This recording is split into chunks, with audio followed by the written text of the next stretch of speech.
What's up, Bear Nation? I can't currently see your comments, but I will shortly. So, there's a thing for you to know. Let's see, what's my name? Bear Independent, not Bear in the Big Blue House. Where the heck? There it is. It wasn't showing me my own live stream. There we go. Badger, shalom. Foe, shalom.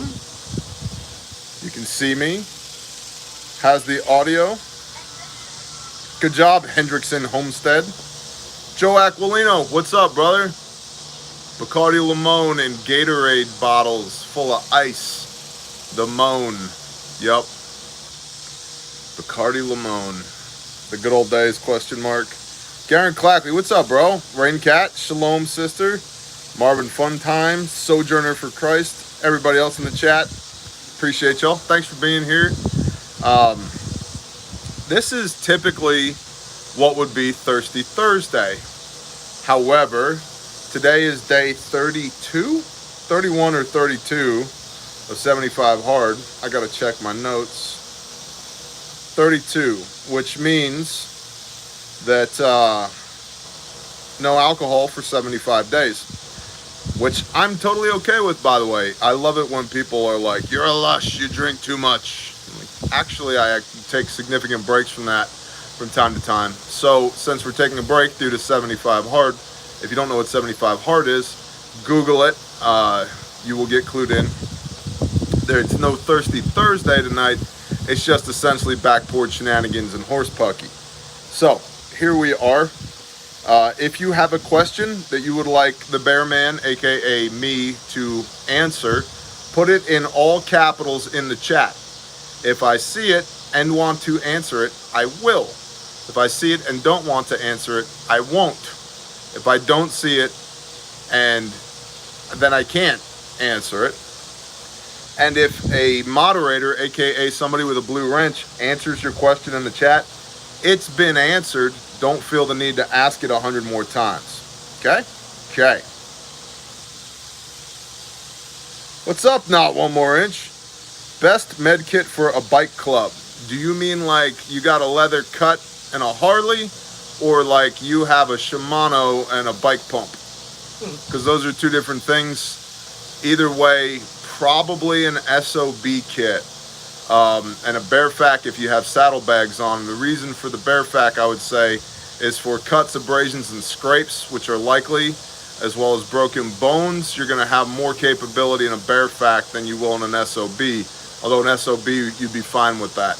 But the Bearfac specifically, you have a not only a full-size trauma dressing, you also have a burn dressing. And for scrapes, abrasions, burns, you know, because motorbikes have mufflers, it's a thing, I would suggest that. Predominantly what you're going to be looking at is scrapes, burns, abrasions, and broken bones. But it is entirely possible to have to deal with massive hemorrhage. In fact, we talk about in Responder 1 an incident where a guy had a mechanical amputation of his lower left leg due to his bike getting tangled up with a full-size pickup truck and a guardrail.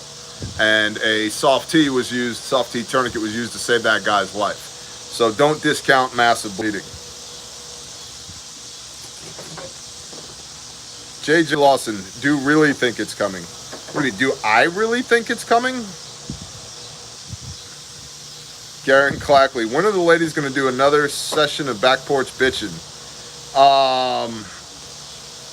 When the opportunity arises. Don't know yet. One thing I like to say on bikes, I tell people, is how to get a kit that you have on you. Yeah, I agree with that. Bones from that bike, you're not making your way back to your bike to get your kit. Uh-huh. So have an SOB on you. Good word. At least a tourniquet in your pocket.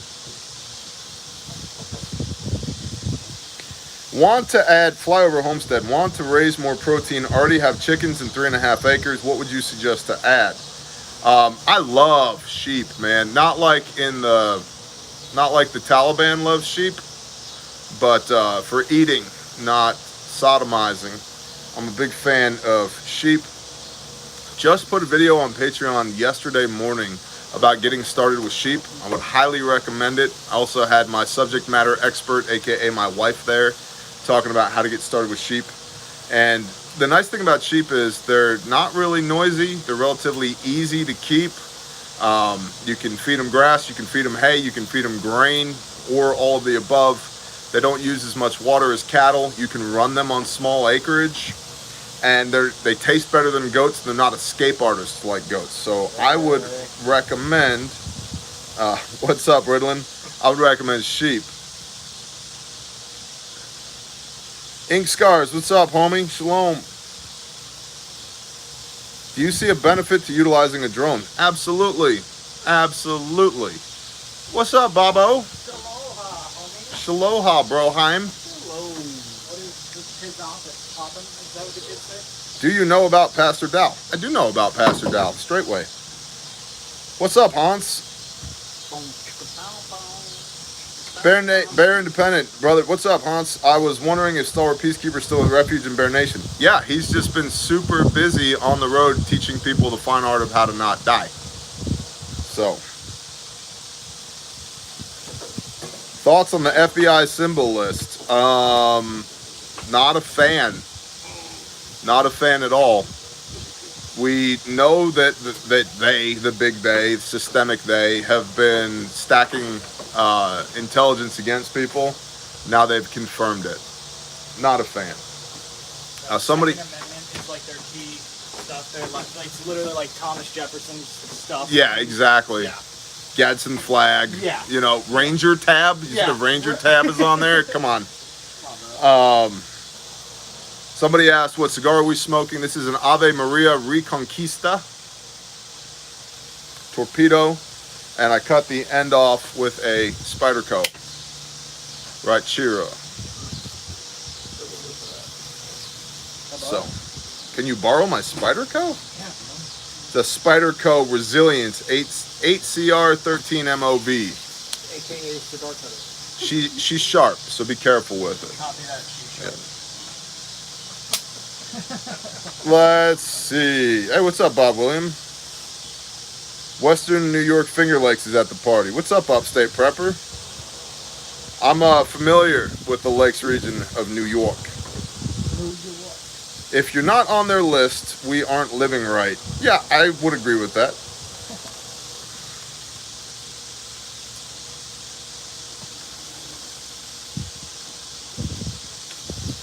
What other questions we got?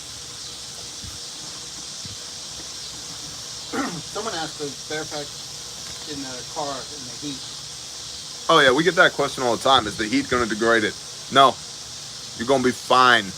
The issue that you could have is if your tourniquet is in open sunlight, then the UV rays can degrade the plastic and the nylon that make up the tourniquet. But as long as it's not in the sunlight, you don't have to worry about UV and the heat. Not an issue. I answered it earlier. Those things go, well, not anymore, but they used to go to the desert all the time with people who were deployed in the sandbox doing the things. So, did you fix for your AR-15 light malfunction? Yeah, I got a different light. I got a Surefire Vampire on the way. I had an Olight, and I'm not a fan anymore. It worked fine for 2 years, and then I had malfunctions. Sandy Phillips, Bear, the video on World War III and Divine Numerics is coming to fruition. Unfortunately, yes. I wish, and I've said this since the day I started the channel, I hope and pray to be wrong. However, hope is not a strategy. And shame on us if we are given all these indicators by the Father and we don't prepare accordingly. Pharaoh had to have a dream for Joseph to interpret, which then told him, hey, you need to start stacking food, right? Joseph didn't lament the fact that he had to stack food, or if he did, it's not in the story in the book. He just did it. And so while we can hope and pray that there's not going to be a famine in the land, it's Yah's will be done, not ours. And so Joseph may not have liked the fact that things were going to get stupid, but he took the appropriate precautions for when they got stupid so that he didn't become a statistic. Oh, Ink Scars. Bear Independent, remind people they can buy first aid supplies with health savings accounts. Huge benefit. That is correct. Your HSA or your FSA, you can use that on every product in the store at refugemedical.com.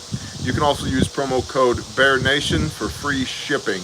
I don't know if you've noticed, but shipping costs have gone up lately because fewer people want to work right now and or can't because of those two things and that other thing.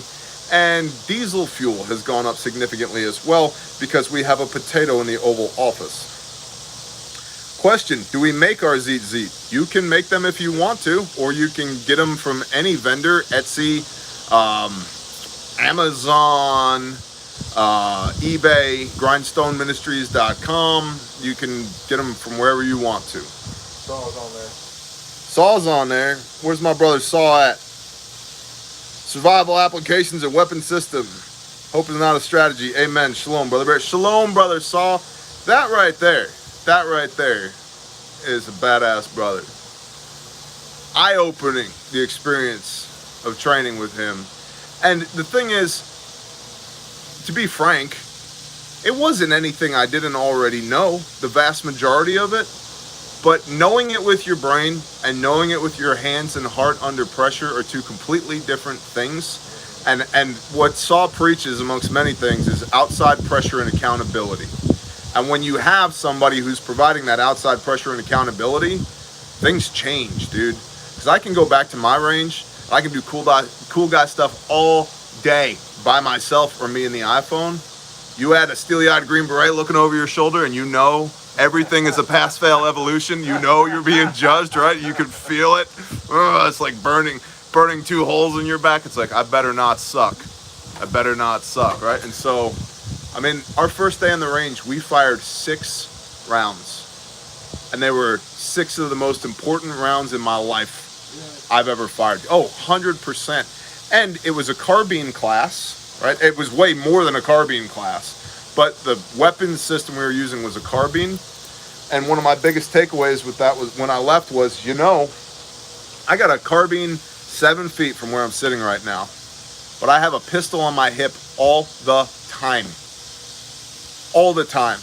And so, yeah, I need to be 100% effective with that carbine in all situations, under all conditions. But so do I with my pistol, right?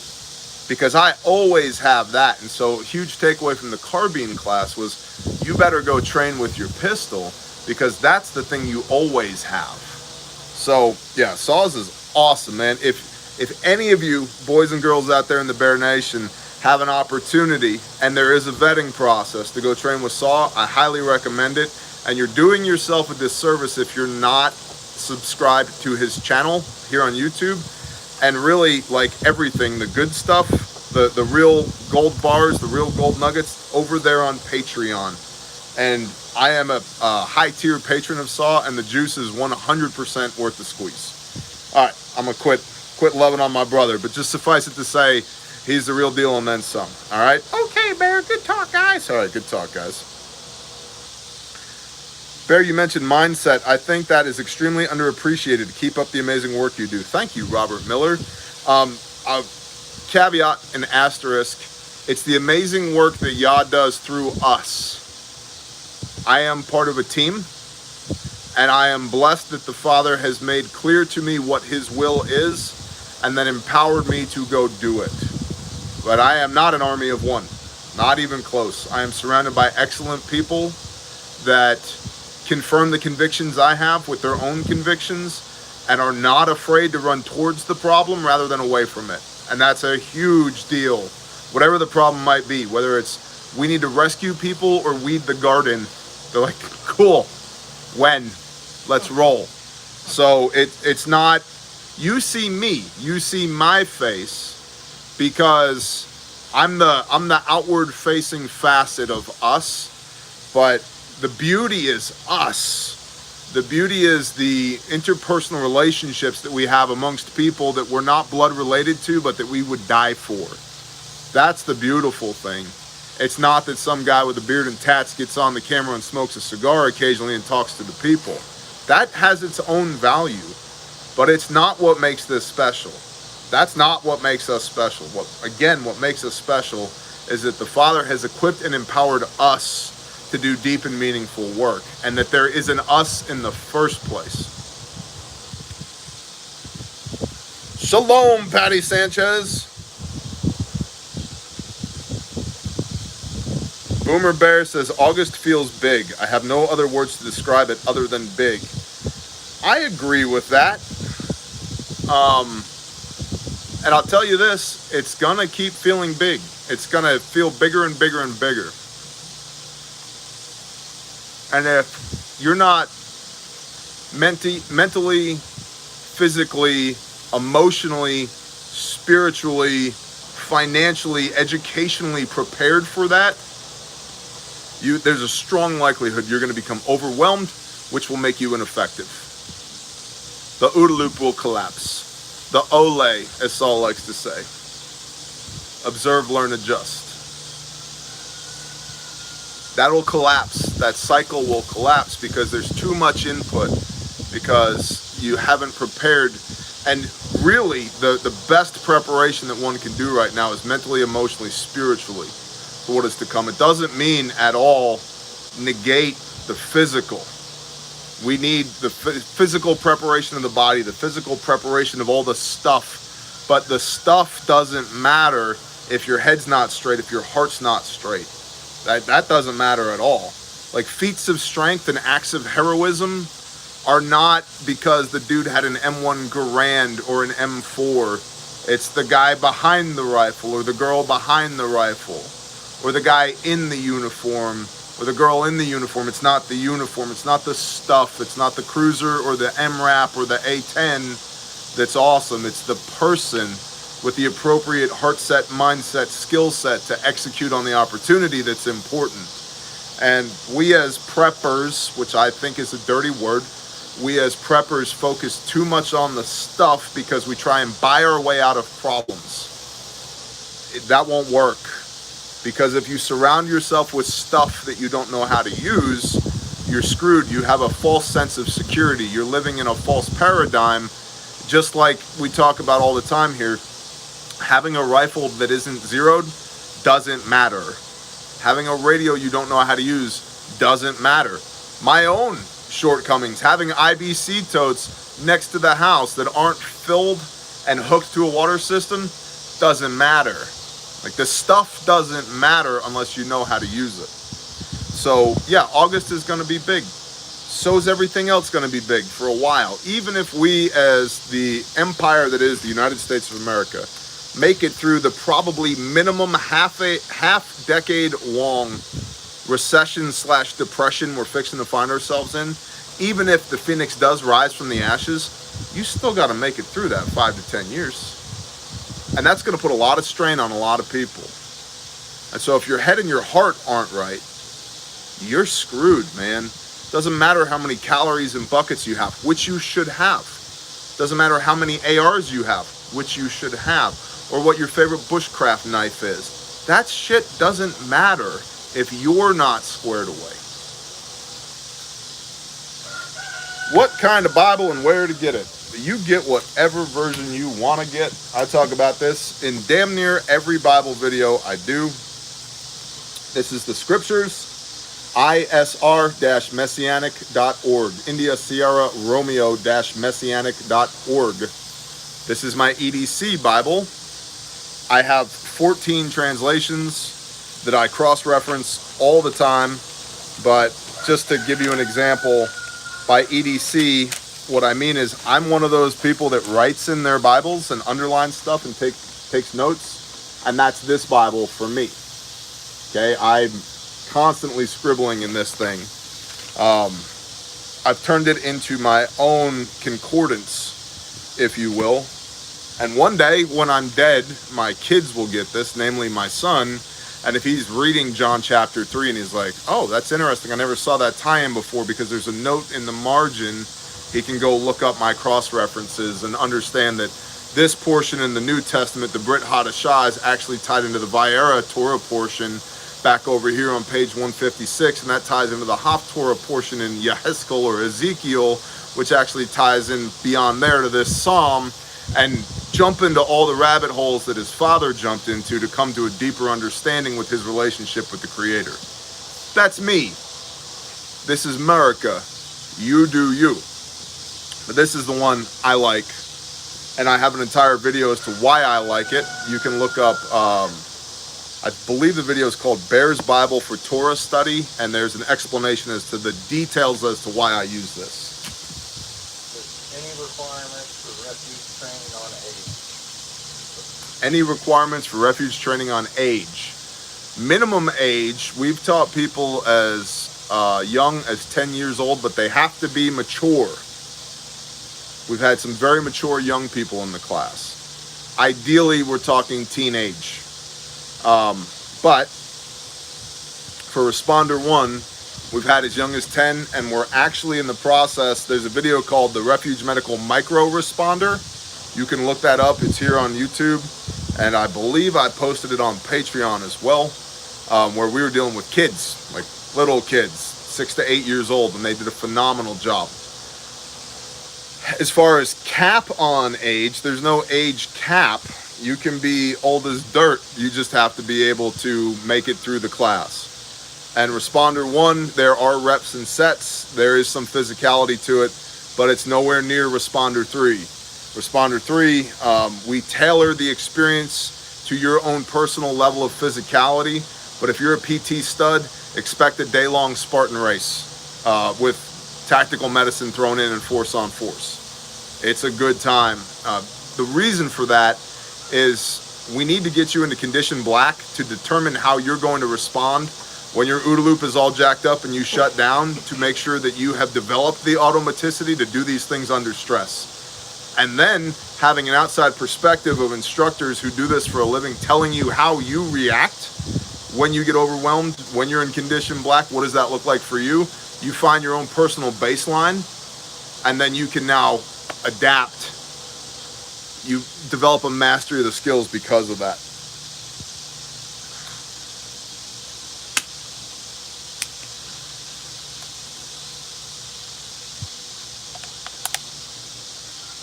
Gabriel Tenay said KJV is the best. You do you, homie. And with all due respect, you shoot a video on why KJV is the best for you, and I'll go watch it. I'm cool with that. I have a KJV. I have a New King James Version Bible. I have an NIV. I have the Message, which I hate. I have the Chumash. I have the Scriptures. I have the Complete Jewish Bible. I have the ISV. I have a lot of translations. Because we're told to study the Word. And I do. There's a hole in my lip or a hole in this bottle, and I don't know which one it is. Hopefully not the lip. Yeah, we'll see. Hey, what's up, tribesman? Shalom, brother. That's a good brother right there. Just gets more and more watered down. I agree with that. Do you think night vision is an advantage, as Southern Prepper 1 mentions? I'm not familiar with Dave's mention specifically of night vision, but I believe that's something that he would say. It's 100% an advantage. There's a reason we issue it to soldiers now, because being able to see in the dark when nobody else can gives you a distinct tactical advantage. For a long time, the United States owned the night. That's not really the case anymore. You should look up active versus passive aiming under NODs for a bit of an explanation on that. But yeah, it's a force multiplier to have NODs. The new game in town on the civilian market has been for a few years, but it's becoming more and more prevalent, is thermal. All of which is expensive. I shot an entire Patreon video on NODs. The unforeseen costs for night vision if you are a civilian, because it's not just NODs. It's a J-arm for the NODs, which attaches to a bracket or a mount for the NODs, which attaches to a helmet for the NODs, which may require, depending on what you're running, a counterbalance full of batteries for the NODs. And now how you're going to integrate your ear protection to your NODs. And then, if you do have ear protection organic to your helmet, And now you have to integrate that with a radio. Now you need a different push to talk that interfaces with your radio, which may affect the type of antenna that you're running. And you need a way to aim the weapon. So now you're looking at a D-Bow or a PEC 15 or a Steiner or whatever to be able to aim the thing. And then you get a PEC 15 and you realize the illuminator on the PEC sucks. So now you need a Vampire IR light. You get that. And then you got to get the pressure switches and the white light versus the laser designator on the PEC 15, and then cable routing for all of that. And you figure all that crap out, and then you realize, okay, well, I'm shooting at night and the muzzle flashes at things, so I guess I need a suppressor. So then it's a tax stamp and a background check and all of that. You do all that stuff, and then you realize that your optic that works great during the day sucks shooting with nods at night. And so now you need basically a dedicated upper at a minimum for shooting at night. And then you get that upper, and now you need a 1.81 riser on the optic. And do I get an aim point or do I get an EOTech? And do I want to get one of these things or get one of those? And you do all that stuff. And then you realize, well, maybe because I had to put a suppressor on the end of this thing, I went to a 10.5. If I'm going to run a 10.5 and 5.56, I either need to shoot 77s, or maybe I'll go to 300 black. And then I go to 300 black, and is it a dedicated build for subsonic 300 black? You're opening a can of worms the moment you buy a PVS 14, okay? You're opening a can of worms. And so is it a force multiplier? Absolutely. Otherwise, we wouldn't give it to our boys and girls overseas. And we do. But understand that when you do, you're not going to spend a couple, $3,000, and at a minimum, a couple, $3,000 on a good set of nods, a PVS 14. The digital stuff is fine for handheld. It's not good for mounting to a helmet. There's a lot of lag time as you move, and you're going to be moving. So it's not just spending $3,000, $4,000, $10,000 on a set of nods. It's the thousands of dollars on all the other stuff that goes with it in order to be able to use the nods effectively, unless you're doing observation. If it's simply for observation, then you can get a PVS 14, use it as a monocle, or mount it to a bump helmet, and you're good to go. But if you want to shoot your weapon under nods, there's a whole lot of other stuff that goes into it. But can you shoot your weapon without nods? That's a great question. Can you shoot your weapon without nods, or are you better off spending that $3,400 on training and a white light? With irons, what are you doing buying nods? Yeah. But it's cool. It is super cool. Think of the Instagram post. Yeah, you get a lot of traction on your Instagram posts if you got nods. So I wonder if our buddy Hops in the chat just cringing right now. Probably. So I keep inviting him to do hood rat stuff. I'm like, hey man, they're up there in the mountains. I'm like, we've done some classes over there in Utah and stuff. Let's get together. Let's, Instagram bro out, night shooting. Let's do stuff. Guess Hop doesn't want to be my friend. I'm going to cry about it tonight. Damn you, Hop, you've broken my heart. Will you ever make it? Will you ever come back from this? I will survive. As long as I know how to love, I know I'll stay alive. I've got all this love to give. Yeah. You have all your life to live. I do. I also have all of my life to live.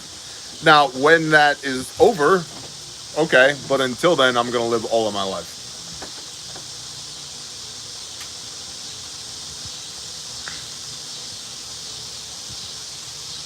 Bear, do you hydro grow foods inside? I do not. I'm about out of square footage inside. I actually don't hydro grow anything. I have a garden. We've had row crops at times. We have a greenhouse. We have guerrilla gardening going on in different areas of the property. And I have chickens and turkeys and sheep and cattle. And that's what we're growing. Does your beard get caught in your rifle stock? No, but I do have to pull it out when I put on a chest rig, t-shirt, or plate carrier. And so that's how you know you've achieved king status right there. Tony has a nice beard too. Thank you. Thank you. Yep.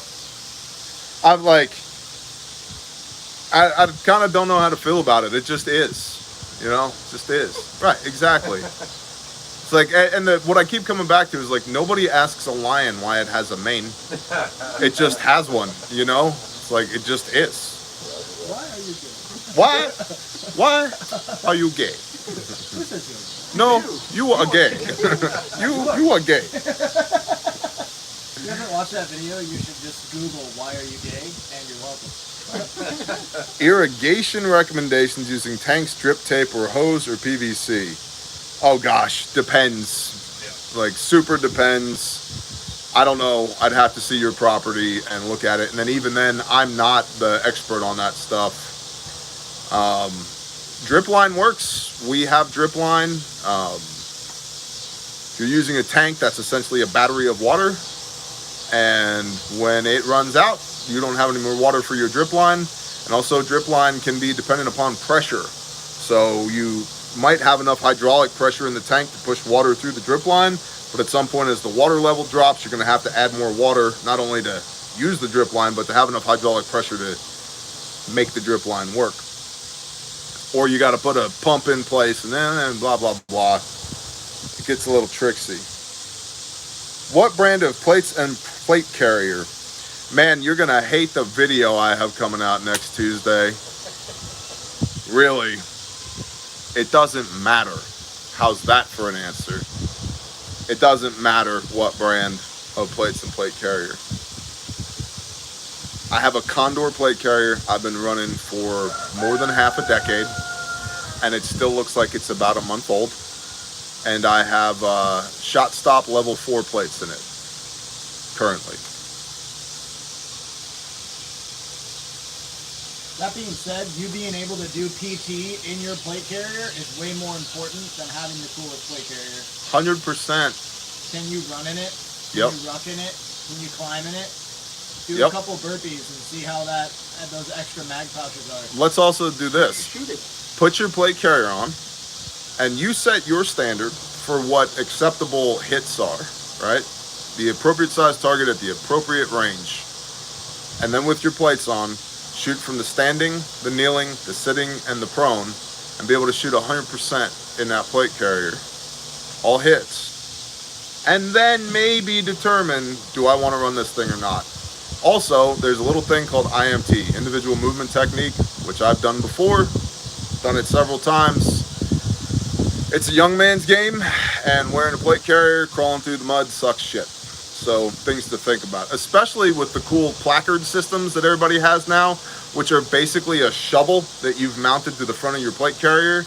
And I love it. Like, guys are like, well, I'm just going to wear this for when I'm room clearing. Why are you room clearing? Throw a Molotov cocktail at that thing and see who runs out the door. Like, why are we room clearing? And if you're room clearing and you're good at it, you don't have to ask me what plate carrier and plates to buy. Right. So you already know the answer to that Probably question. got them supplied to you. Right. They were issued. I am poor, Infantry 91 says. Poor is a mindset. Poor is a choice. I grew up so poor that I had to walk out in the woods and kill things so that we had something to eat. What's up, Hacks, man? Shalom, brother. I was poor growing up.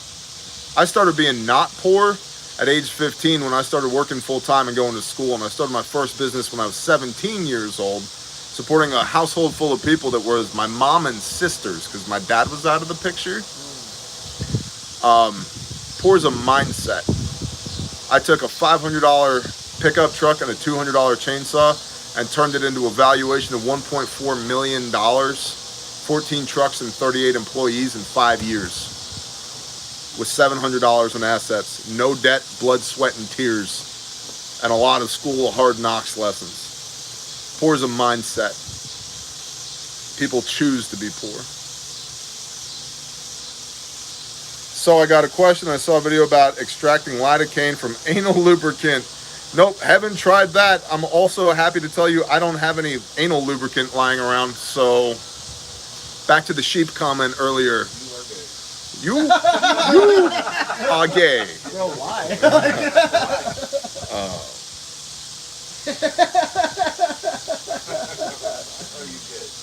What? His name is Sojourner for Christ. Bro, what are you doing? Hey, Jay Green said, curious if you guys are looking to or interested in community building during these times. I'm a bit skeptical and concerned at the moment and not the best resource, but I want to learn and join. I would recommend you read the book Creating a Life Together by Diana Leaf Christensen. Creating a Life Together by Diana Leaf Christensen. That's a recommendation from Pastor Joe Fox of Viking Preparedness. Excellent book. I've read it. It prevented me from making a lot of mistakes and illustrated some of the mistakes I've already made. Next, I would simply say that there are people out there across all subgenres of humanity that say they are one thing and are actually another. So, I am not in the business, generally speaking, of wholeheartedly, open-armed, welcoming people I just met into the entirety of my existence. I don't do that. You have to get to know people in order to do life with them. And like, I've said it before and I'll say it again. You better love the people you're going to spend the rest of your life with. The end of the world with. I talked about this at Self-Reliance Festival. If Tina's kind of a pain in the ass now, probably not going to get better when the world ends. Okay? Like, if you can't trust Tom now, probably not going to get better when the world ends. Okay? So, you better love the people you do life with now, or don't do it at all. You did a great video, and I think it's on YouTube, about dating people that you wanted to do life with, that you wanted to do community, a mag, or whatever, and like, use the analogy of dating it. Go on a first date. Talk about what you're interested in, you know, and then, oh, you know, we kind of vibe. We check this out. Go on another one. Maybe do something together. See how they handle doing things. Then maybe it's like, oh, do you want to meet my family?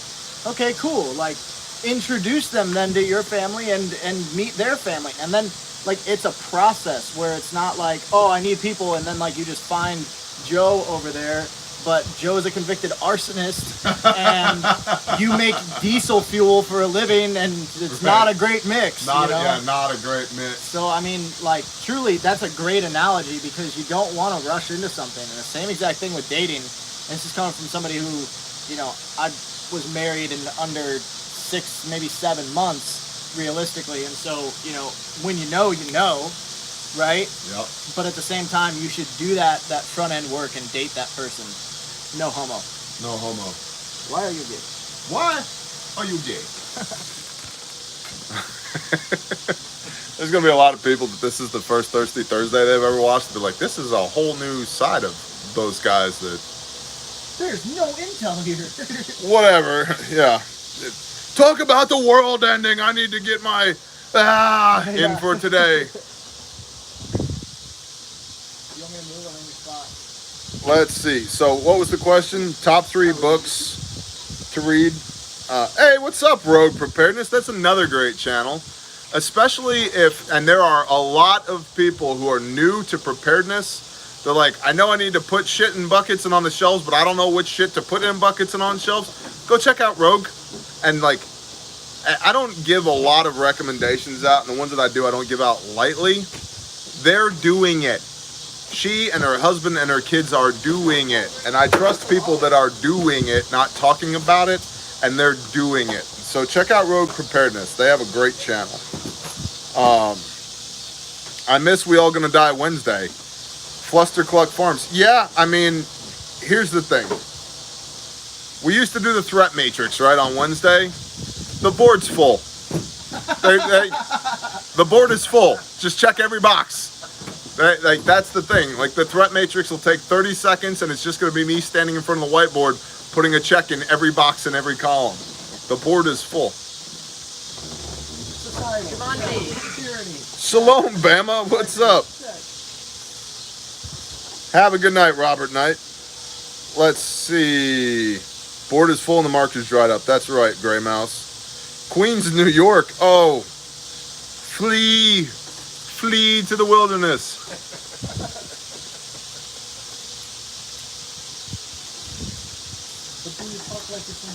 Top 3 book recommendations other than the scriptures. Extreme Ownership. Read Extreme Ownership.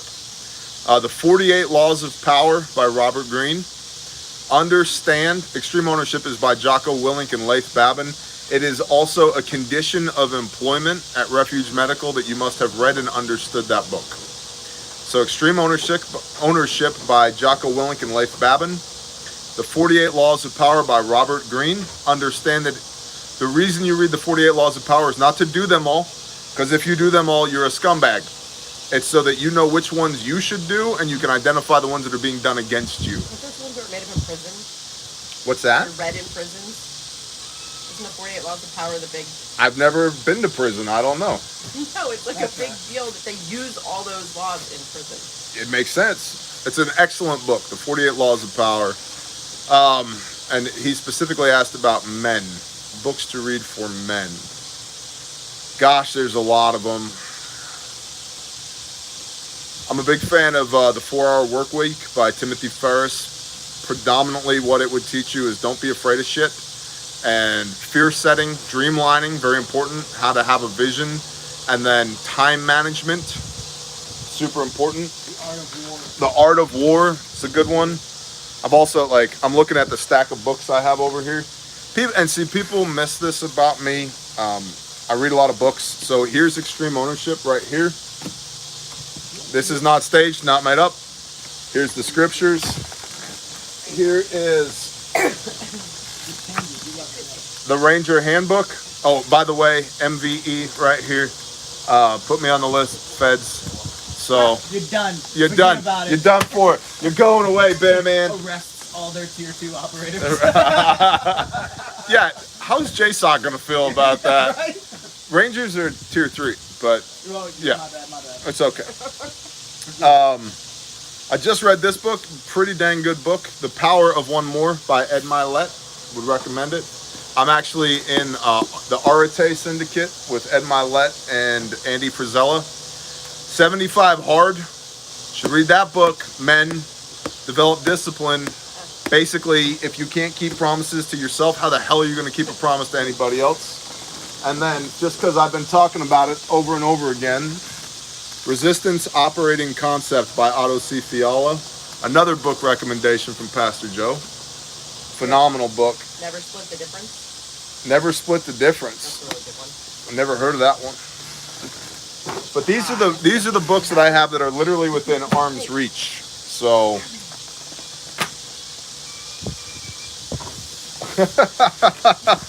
oh no, a GATO. Here, give me the GATO.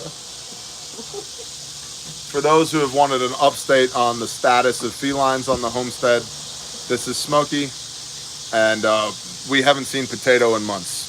So he either met a hot girl and has moved out, or he's coyote poo. One or the other.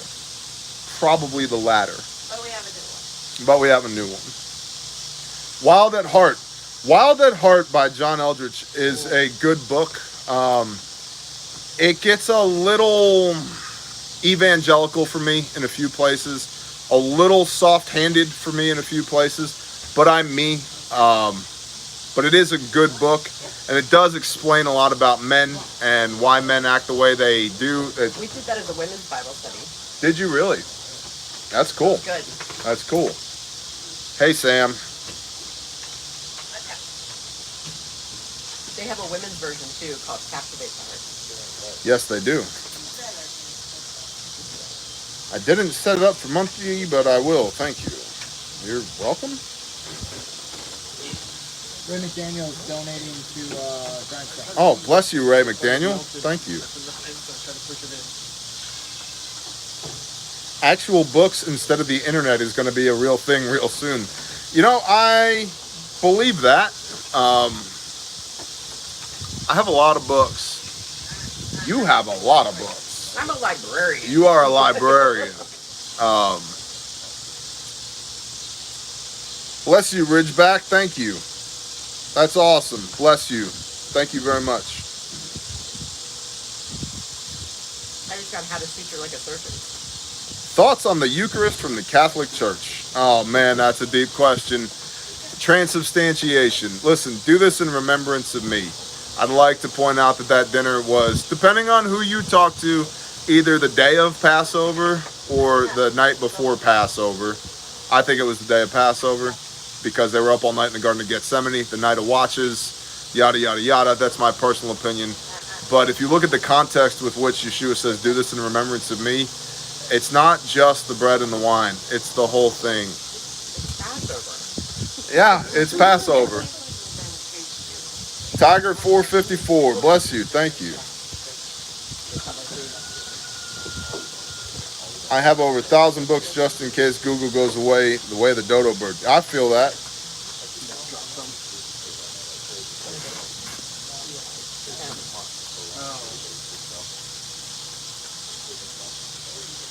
Yes, Raincat, you sent me that book.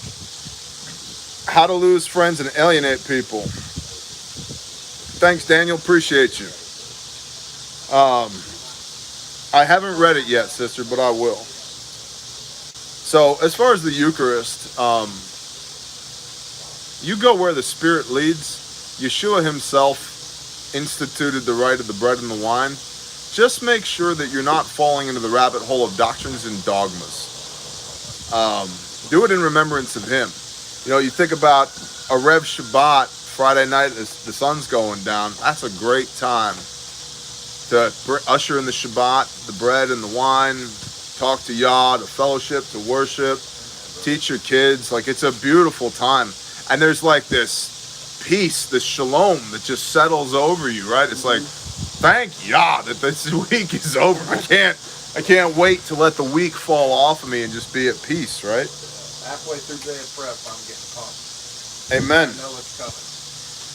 Better stock up on old dictionaries before all the definitions change. Yeah, I feel that. Gosh, my beard looks ridiculous. I very rarely see all of it on camera. I look like the Lorax, dude. Like, I represent the trees, homie.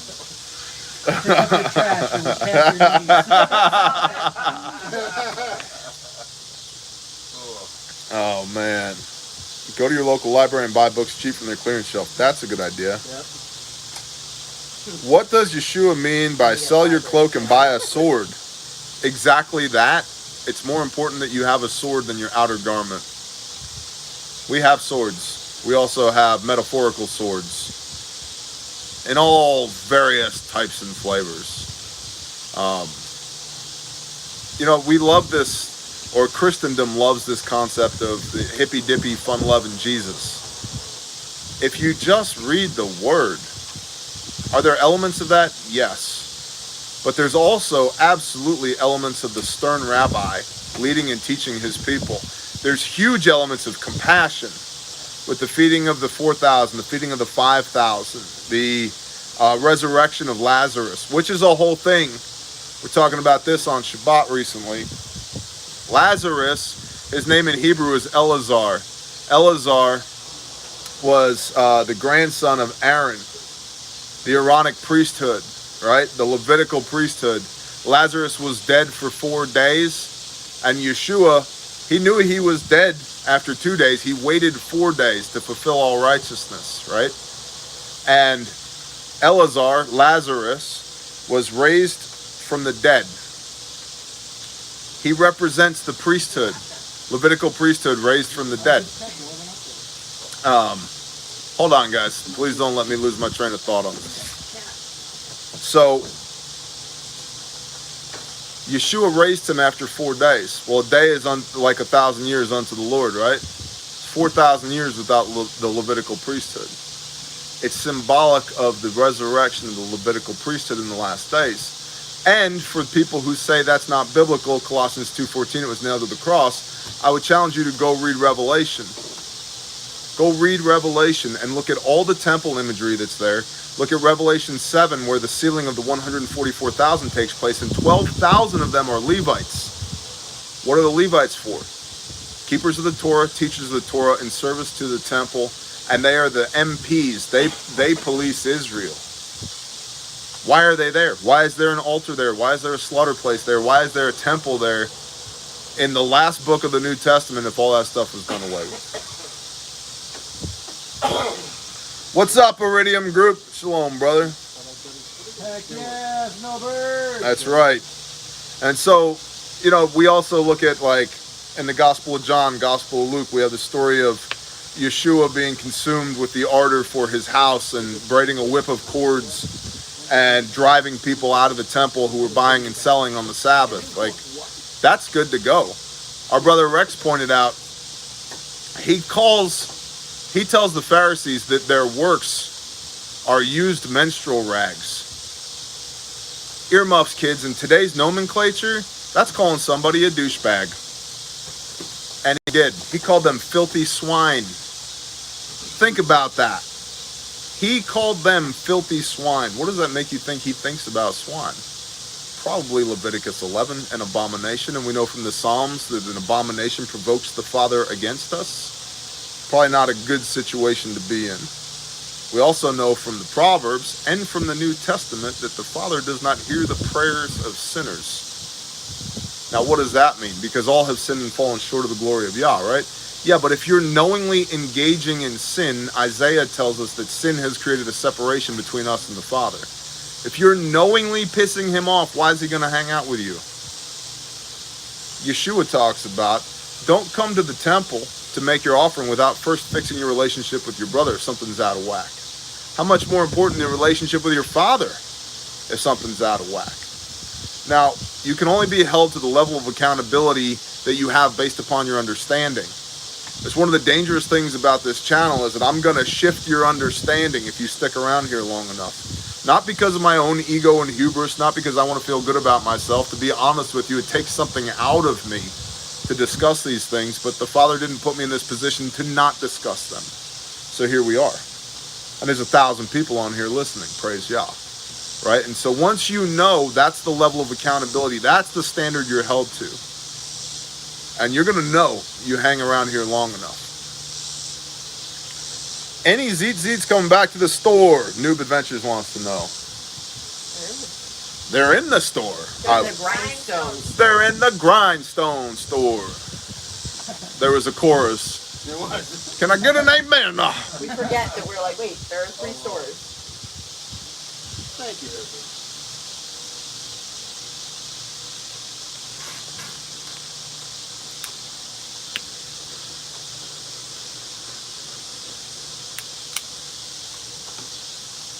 Somebody wants to know, can you show us how you wear them?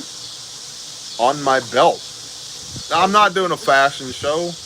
They have a clip on them. Hold on. The 4 corners of your garment. Whatever your heart tells you that means.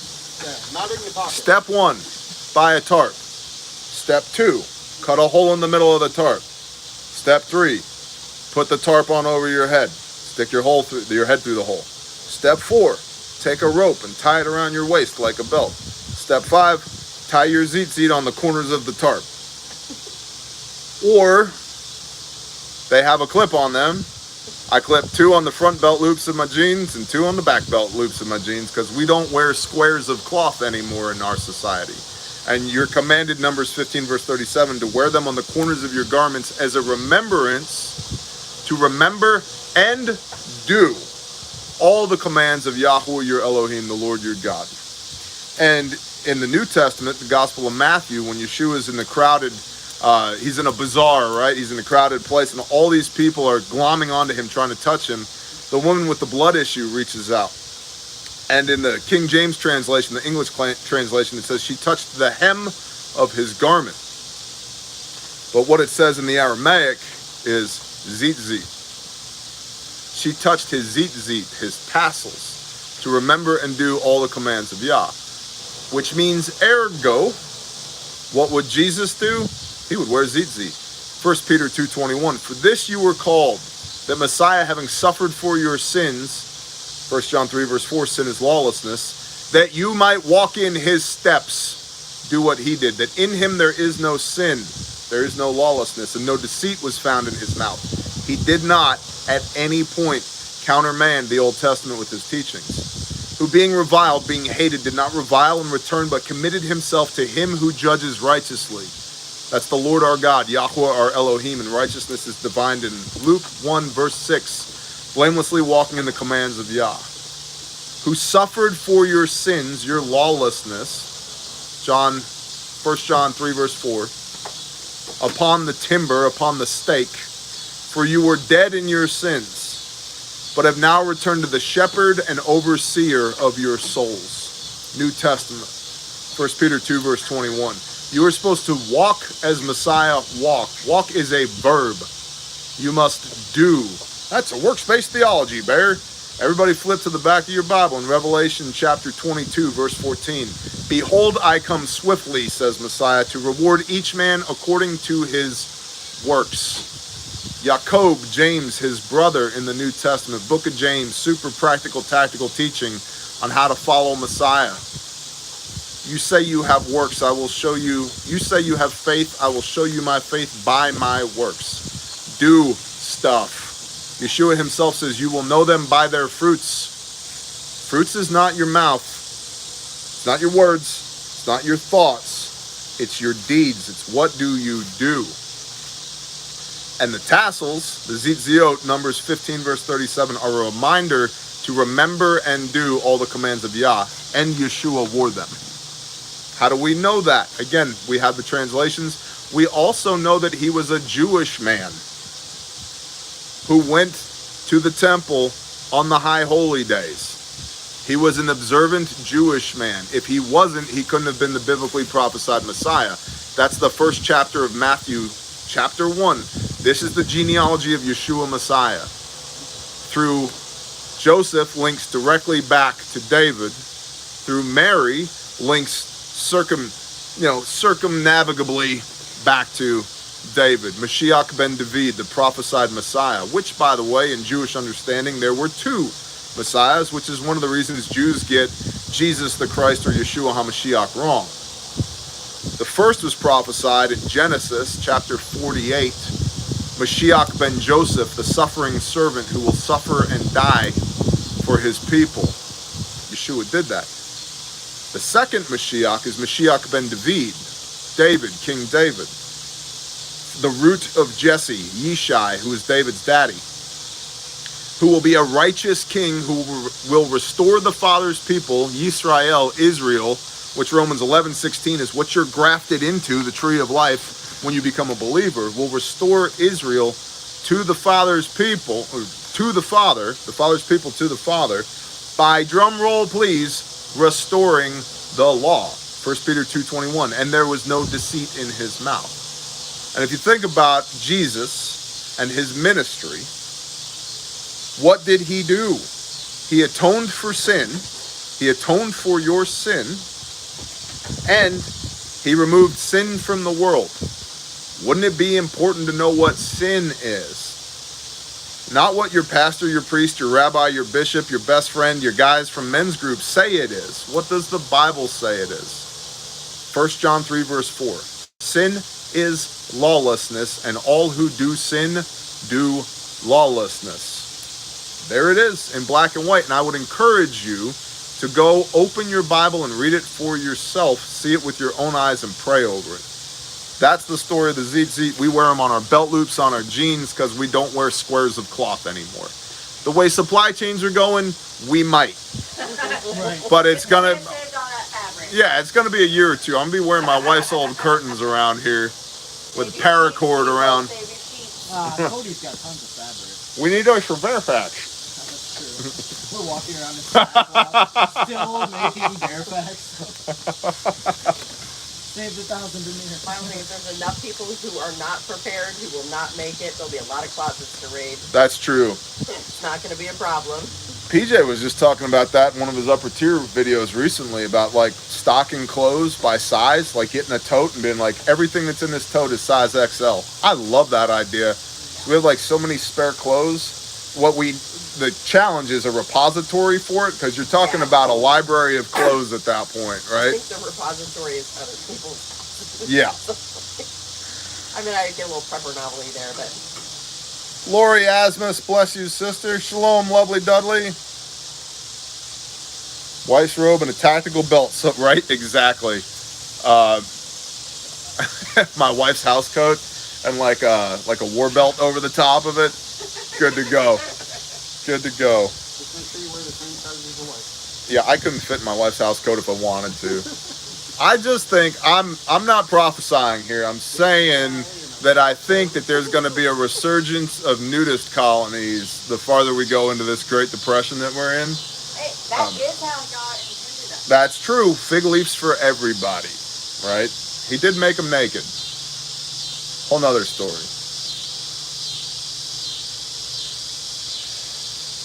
happy to say I have 1,500 total grains. Good job, Lori. Just fill a tote, sort and label, and store in the attic. Yep, we have an attic, but we're doing warfare with wasps right now. So, and the hole to get into the attic, I'm not the guy going in there. Without a sledgehammer, I won't make it through the hole. So, no, I will not. It's like 1.5 feet square, and I ain't gonna get in there. So you're saying it's gonna get ugly? Yeah, like I said, I'm not prophesying. I'm just looking at all the indicators. See, we're rebuked in the word to be wise as serpent and gentle as doves. Wise as serpents is first. There's a reason for that. The Father gave you a brain.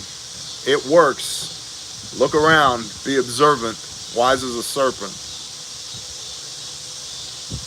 And I will say that a lot of people I know, see, we know that the young men will have visions and the old men will dream dreams, right? I guess I'm an old man now. But I know a lot of people across multiple time zones that have been having very interesting dreams lately. We'll just leave it at that. But there's definitely been an uptick amongst people who don't dream of having dreams.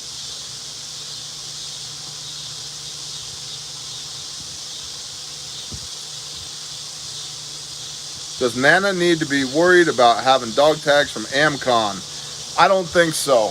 From what I understand, Mike Glover is going to sue the FBI for defamation.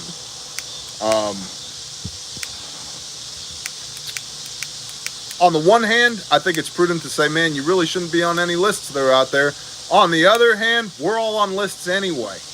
And so it's kind of like the cat's out of the bag, homie. Like, what are you going to do at this point? I think it would be better if Nana's on the AmCon list, that Nana better have a bunch of friends that in case the ATF or the FBI shows up, you can call the sheriff's department and say, hey, there's people trespassing on my property. My thoughts. That's the whole point of being an AmCon in the first place, right? Build relationships. Yeah. Utilize the relationships that you have. Also, live in an area where the sheriff has your back. Uh-huh.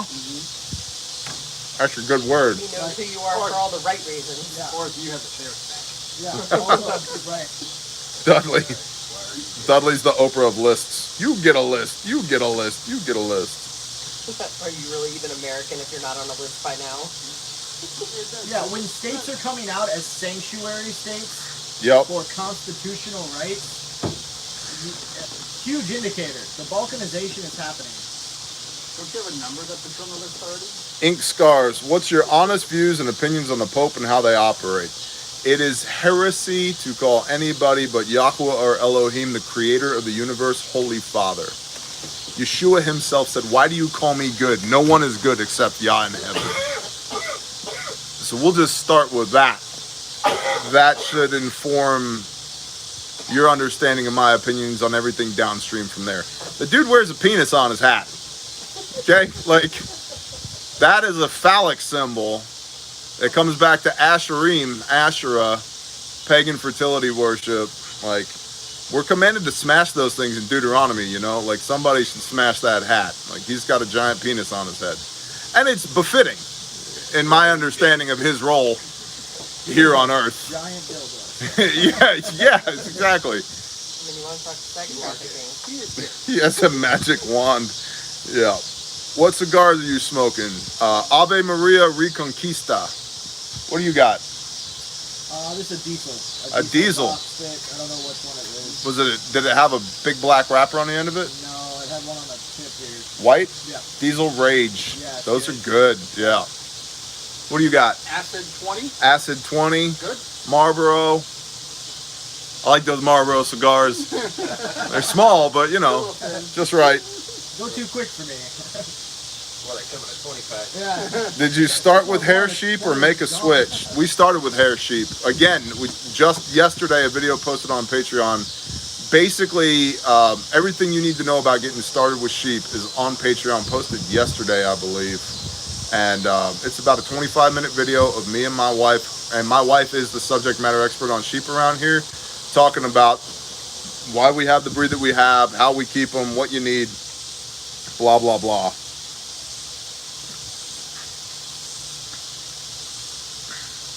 Nana is using my dad's iPad, which is why I have a different name. Well, Nana, bless you, sister. If you are a Nana and your dad has an iPad, he's pretty hip. Yeah. I don't have an iPad. That's awesome. How old is great grandpa? What about Orthodox Christianity? Guys, listen, here's the deal. I'm so Christian, the Christians don't like me, okay?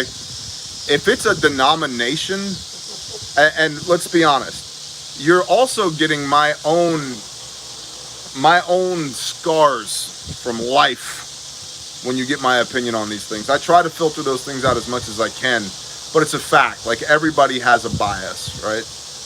I don't aspire to any single denomination. The Torah observant Hebrew roots movement, which is a thing right now. There's bad people in every group and denomination on the face of the earth. It's obnoxious. It's disgusting. It's disheartening. But every single denomination on the face of the planet has somebody, at least one person in it, that has put the father's stamp of approval on their bullshit. We are no longer in a position where we can simply trust somebody because of the same denomination as us, just because they say they believe the same way we are. That's why Yeshua said, you shall know them by their works, by their fruits, right? And also in Matthew 24, and many shall come in my name, see that you are not deceived. Just because somebody put his name on them doesn't mean they're his people. In fact, he addresses that in Matthew 7:21. Master, have we not prophesied in your name and cast out demons in your name and done many mighty works in your name? And truly, truly, I shall say unto them, depart from me, you who work lawlessness. I never knew you. You might have put my name on you, Yeshua would say, but that doesn't mean I know you. You're not my people. It's the wheat and the tares, dude, the wheat and the chaff, the sheep and the goats, the great separation, the sifting. Shannon B said, I'm a child of the Most High. That's it. Amen to that. I feel you on that.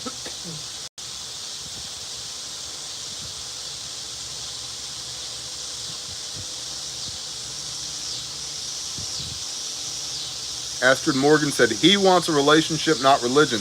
Amen. What about parasites with hair sheep? What's up, Rock Lake Ranch with hair sheep? They're parasite resistant. It's one of the great things about Katahdin sheep. So keep them healthy and you're good to go. One of the things about sheep that our vet taught us is the 4 S's. Sick sheep seldom survive. They're good, they're good, they're good, they're good, they're good, oh, they're dead. They hide very well when they have injury or illness. They're up, they're up, they're up, they're down. And usually there's about a 24-hour window between everything's fine and it's dead. And so there's a proverb for that. Know well the states of your flocks and herds, for worldly wealth is fleeting. Right? And so we check our sheep every day. I do a head count every morning. I look them over every morning. Sometimes we check them 2 or 3 times a day just to make sure everything's copacetic. Everything's good, especially during lambing season. A good shepherd watches over his flock. Sharon Crawford said, you think smoking cigars and saying curse words are good works that please God? Sharon Crawford, do you have a plank in your eye right now? Is that what's going on? Are you judging not lest ye be judged? Is that what we're doing, Sharon? Is that what's going on here? First of all, we all come from somewhere. I am covered in satanic tattoos from a decade in apostasy. Second of all, judge not lest ye be judged. Remove the plank out of your own eye before you go looking for the speck in your brother's eye. Third, sin is sin, right? But John talks about there is a sin unto death. In 2 John, I believe it is. There is a sin unto death. And then there is sin. Just like there's abominations and sins. And who I am now is a far better man than who I was. Who I was did far worse things than spit the occasional 4-letter word and smoke a cigar. Am I perfect? Absolutely not. If I was perfect, I'd be Mashiach. And newsflash, I'm not. And I don't know how many times I have to tell you people not to put me on a pedestal because I'm just a normal guy. But I am better today than I was yesterday. And by the way, to curse somebody is not to say a 4-letter word. It is to call down the wrath and judgment of Yah upon them.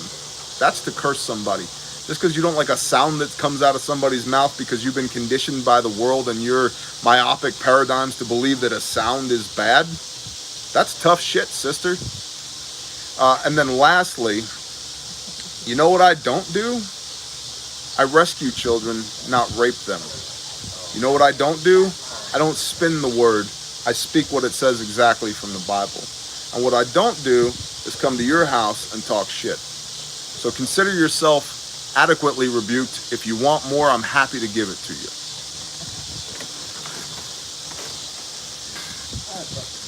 I love you too, brother.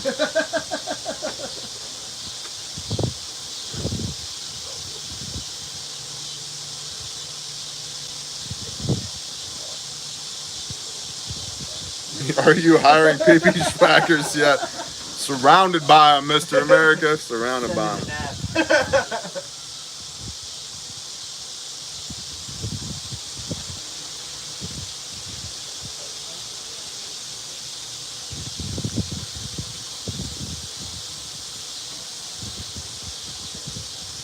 I'd march headfirst into any evil by your side. Bless you, Chris Chapman. Again, I appreciate the sentiment of that deeply. But I also want to point out again, especially since we have so many new people here, the point of this channel is not, somebody earlier said, you're almost at 160,000 followers. Maybe. I don't want 160,000 followers. I want 160,000 leaders. That's why I want to disabuse you of your fantasies and your bullshit every time we talk, every moment we spend together, to prove to you that if I can do it, you can do it. I'm just a normal guy. I'm just a normal guy. If I can do it, you can do it. So don't follow me. You lead your home. You do good works in your community. You figure it out. You store your food. You zero your rifle. You go have meaningful interactions with people. You go bless people. You go do all that stuff. If you can learn something from the example that I try to set here as a broken man doing his best to put a smile on his creator's face, praise Yah. But the point here is not for you to follow me. It's for you to learn how to lead, to do what I'm doing.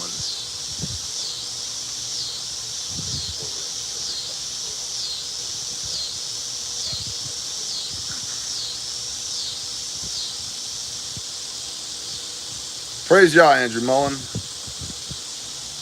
That's right, Gray Mouse.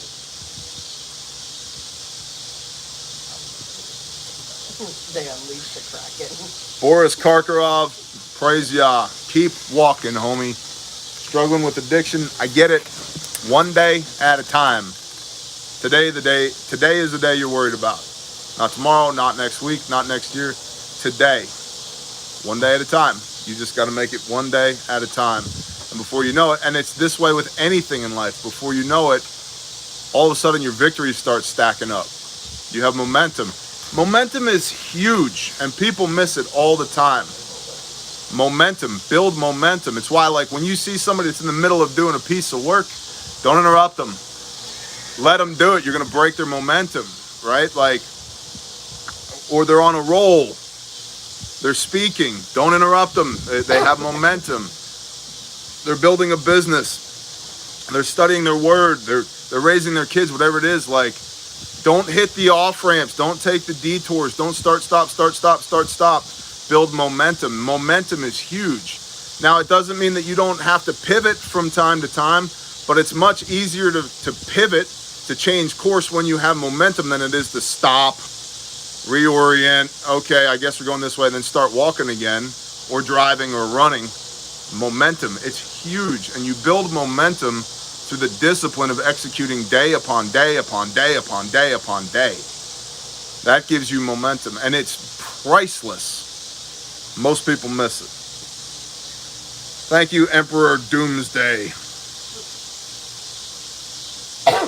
By the way, if you're in charge of this thing, we need to have a talk. If you are the Emperor of this Doomsday, You and I need to sit down, mano a mano, on the back porch and straighten some shit out. I don't like the work that you've been doing here lately.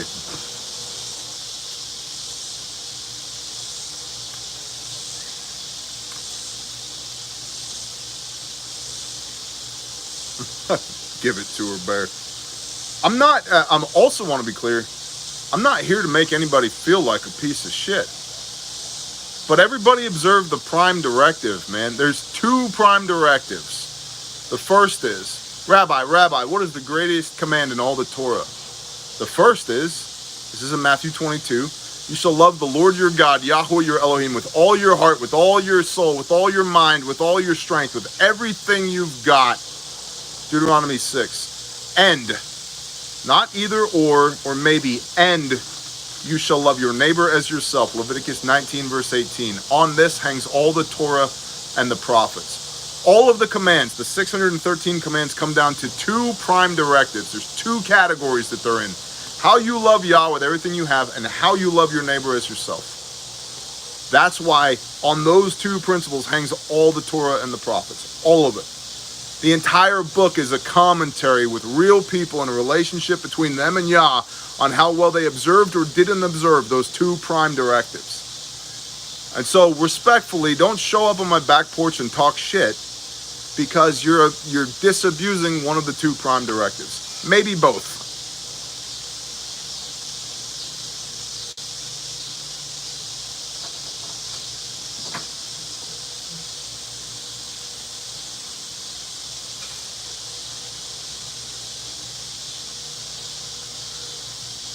Additionally, it's worth pointing out, I'm not here for anybody's approval.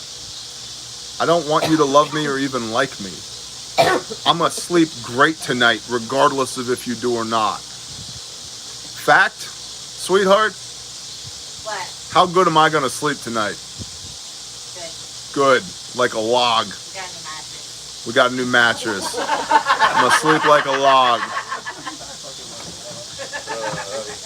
I'm going to sleep great tonight regardless of whether or not you, the individual person listening to this right now, likes me or doesn't, loves me or doesn't, approves of what I have to say or doesn't approve. That's okay. You don't have to, and I don't need to be validated by you. It's not why I do this. I'm not here to have my ego stroked once a week or several times per week. And I'm not for all people. And that's okay. If I'm not for you, Mazel tov, bro. Bless you. Shalom. Beat feet, skedaddle, get out of here. Go get your meat from somebody else. That's okay. There's multiple butcher shops in town where I live. There's one I like going to. Cool. There's options out there for everybody. This is the age of the internet. You can find anybody that you want to listen to. The thing is, you have to be careful that you don't put yourself in a closed feedback loop of only listening to people that you agree with, only listening to people that you like, because now you're just reinforcing your existing myopic paradigms. So if you can tolerate Bear, good, I guess, question mark. If you can't, why are you abusing yourself? Don't stick around, because I'm not going to be any different whether you like me or not. In fact, I hear from people all the time when they meet me, they're like, oh, I had a guy look me dead in the eye and goes, oh, you're like this all the time. Yeah, homie, all the time. True or untrue? 24/7. Yeah, all the 5 time. o'clock in the morning, midnight, Yeah. it doesn't matter. If I'm awake, I'm like this. So, you don't have to like me, and I don't need you to like me either. Like that's not what this relationship is predicated on. I'd rather 160,000 followers. I'd rather there were 16 of you that wanted to be here than 116 that don't. 160,000 that don't. There's no value in having 160 drones that put me up on a pedestal and hang on every word that I have to say. I'm not your pastor. I'm not your rabbi. I'm not your Messiah. I'm not your best friend. And you ain't perfect. And I ain't perfect and will never be perfect. Doesn't mean we don't aim for that, but I will never be perfect. And I don't have the bandwidth to try and make 160,000 people happy every day. I'm doing great if my wife is happy with me at the end of the day. And that's a fact. Like Iridium Group said, it's way too tiring to have a persona on the internet. That is no shit. Well, How and anybody pulls that off, I'm like, oh. and the people that do, you're not getting the real them anyway. And we've seen it. We get invited out to these influencer events, and not everybody is this way, but a lot of them are. There's two different people. There's the real them, and then the them when the camera's on. And I don't particularly care for that. I like the people that are the same whether the camera's rolling or not. There's a lot of them out there that are like that, and that's good to know. But there's a lot more people that once they know the camera's rolling, their whole everything changes. Their bearing, their speech, and the look on their face, everything changes. It's time for them to, they're performing. Cool. Well, I'm a person, not a persona. I'm a person, not a persona. And I share part of my life with you pretty much every day. And within that, you're probably going to see some stuff you don't like. That's cool. You don't have to like it. You also don't have to watch. So, I'd rather have people that like me for who I really am than have people who don't even know me and like someone who I'm not even really. Psst. What?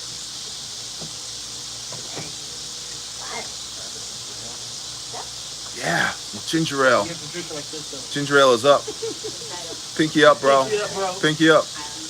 Guys, Panda's getting a ginger ale. Hey, if you're standing up though, can you turn that light on right there? Roger. Thanks, bro. What's up, High Flyer?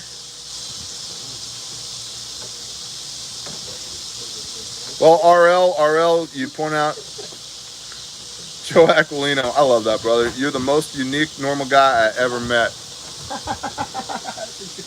Joe, you would love Joe.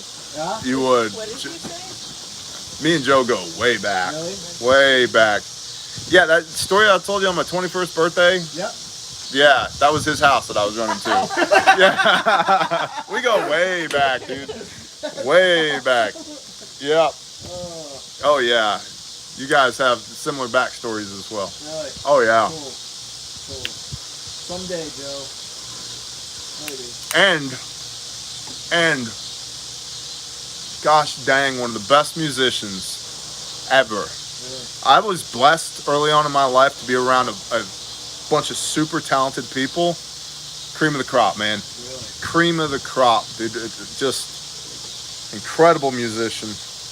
And down to ride. You know those people when you're just like, hey, we got to do a thing. And you're like, cool, front seat or back seat. Right. I'm like, wherever you can fit in, homie. Whose Like, car are we taking? exactly. Like, good dude.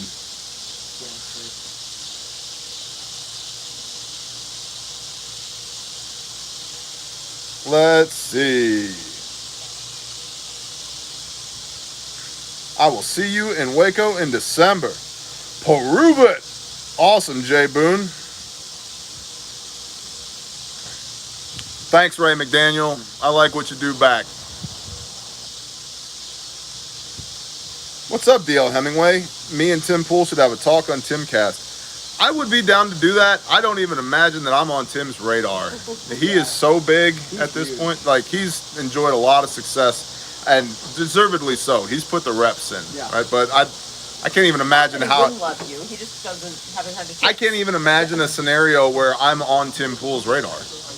So, what's a good beginner chainsaw? A brother needs help clearing some trees. Well, beginner chainsaw ideally means something you're not going to cut your own leg off with. And so I'd say probably a steel 271 with an 18-inch bar.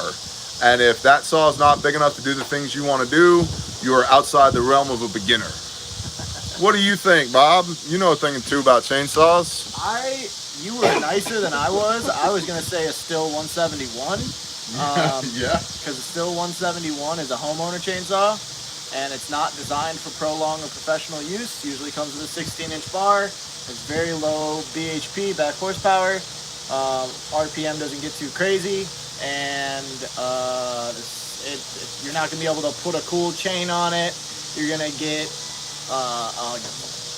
green tape, introductory chain for that bad boy. But my most important recommendation before you buy a chainsaw is make sure that you have an effing medical kit.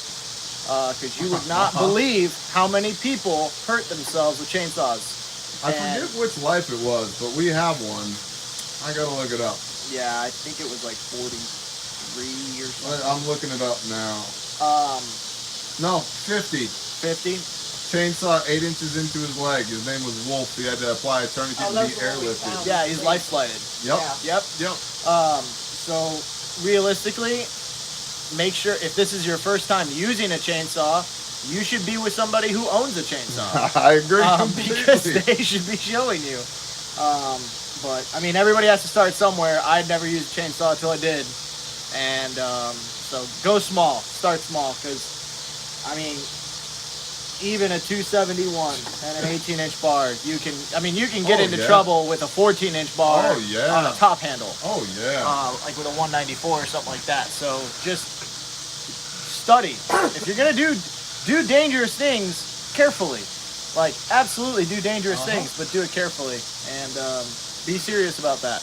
Because you talk about it all the time. Chainsaw does not cut you. It removes the flesh where it hits. Yeah. That's what it does. It removes material. The chain chisels the material, and inside the raker and the chain where the teeth is, it carries the material out and spits it out the bottom. Throws it on the ground. Yeah. So that could be flesh and bone. Yeah, really easy. Yep. If it's going through oak wood, it will go through your bone. I promise. Yep. That's what I got on that. Appreciate it. That's a good word, Bob. That's a good word. By the way, Director of Operations at Refuge Medical over there, so like when I say we support real people with our business, yeah, he's one of them. I am a real person. He is a real person. What med kit would be best for a bicycle? Probably an SOB. Yeah. Probably an SOB. Hanging over the handlebars. Compact, lightweight, capable.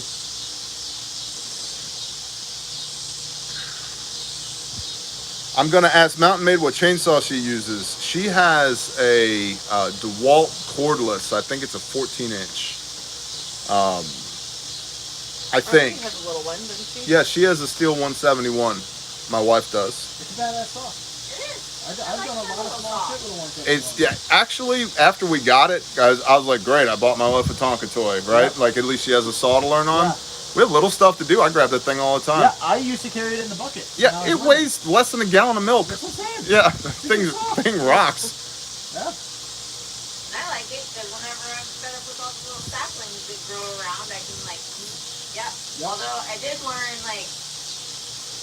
you have to pay attention to which direction the chain is going, because I got whammy in the damn face with the little saplings. That's a thing. You learn to power through it. You get 3 or 4 of those a day on a big job. It hurt. It slapped the sense into me. That's for sure. Isaac Barrett said, crazy tinfoil hat chicken question. Can you let chickens feed on carcass of a possum or raccoon? Absolutely. Yep. They will 100% eat that stuff. They will turn it into compost for you. Is it gross? Yes. Should you touch not the unclean thing? Yes. 100%. Those feeders where they make like maggot feeders. Good night, Nana. Dead stuff in a bucket and hang it upside down, and the maggots fall out for the chickens. Like chickens will eat. Hey, High Flyer 131, it is great when you marry a badass woman. It is one of the best, if not the best decision one can make in life, is to find you a badass, capable helpmeet who is down to clown and supports your endeavors to do stuff that is meaningful in this world. Like, what more could one ask for?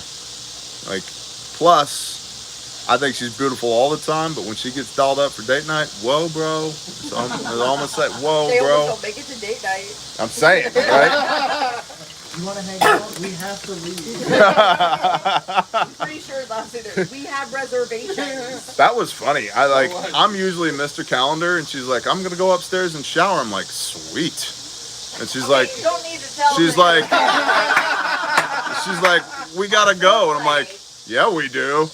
And she's like, no, we have to go. And I'm like, where are we going? And she's like, it's date night. I was like, oh, No, shit. it was hilarious because like you like came upstairs and like you paused and looked at me and you were like, dang, you look good for, and then it like clicked. Like you're like, date night, right. Been a little busy, you know, I know. a little distracted. Well, yeah, there was, when we tried to schedule it, it was like, this is the only time in the next 7 months for these 2 hours before sundown. Yeah. We got to beat early bird special people. Yeah. Right. 2 hours and 48 minutes. Yeah, make it happen. 47 of those minutes. Yeah, we did. What's up, Okies boss? Like, sun's getting low, gotta run. Hillbilly. Surefire Vampire is awesome. Yeah, they are awesome. They are also expensive, but they are very good quality lights. I've got the lasagna sign on my freeze dryer. High Flyer knows what's up.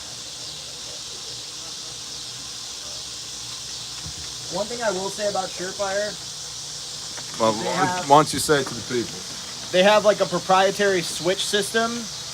So it's really cool because it's a 2-switch pad. So you can run it to your Vampire, and then you can also run it to your laser, whether that be like an Add-a-Ball or whatever it is, right? And so it's really nice because then you have all of your controls on one pad, and they're, from what I've seen, doing it well the right way with the right technology. They're the only ones that are doing that. I agree. Yeah. You got to be careful though, and it's not on Surefire. It's not on Surefire, but a lot of the surplus PECs that are out there that you're not supposed to have, but they're out there. The plug for the switch on the back of the PEC, they've been rode hard and put away wet. Really? And so when you put the plug from the tape switch in, Yep. you pull it back out, the plug will prolapse off of the PEC, and now you have a $1,500 paperweight. Yep. So you got to be careful with that. But that's not Surefire's fault. That's the PEC's fault. Yeah. But it's just something to be aware of. So. Superfish calling all 60-ish-year-old badass women in Iowa. Just call one. Yeah. Why do you need all of them, Superfish? What's going on? Greedy, bro. Right? What's up, Steve Martin? That was brave. Put yourself into some issues. Sorry to hear that, Raincat. I'm in Utah. I'm not, Tom. But now we all know. Now we all know. Tom's in Utah. Hey guys, Tom is in Utah. I don't know if like temporarily, permanent, just passing through. Are we announcing like you just got there first did time? You write that down? Yeah. Hey, if you could go ahead and send me an email. Tom is in Utah. I'll look him up next time we go. So. I just came out his name. Hello, Tactically Tora. What's up, Tactically Tora? Remington any good for a chainsaw? No. Those are all mass produced in the same factory and then private labeled with different names on them. It's basically a Poulon, aka a Poland. Just get a real saw. AKA you're gonna stay a Poland on that chainsaw. Yeah. Yeah. Get a real saw. Get a steel or a Husqvarna, but I prefer the steels. The Husqvarnas, especially the smaller ones you get at the box stores, have issues with the oilers and also the studs. When you tighten down the bar nuts, the studs will pull out of the magnesium housing, and they're not any less expensive than a steel is. And so I would get a steel. Exactly, Isaac.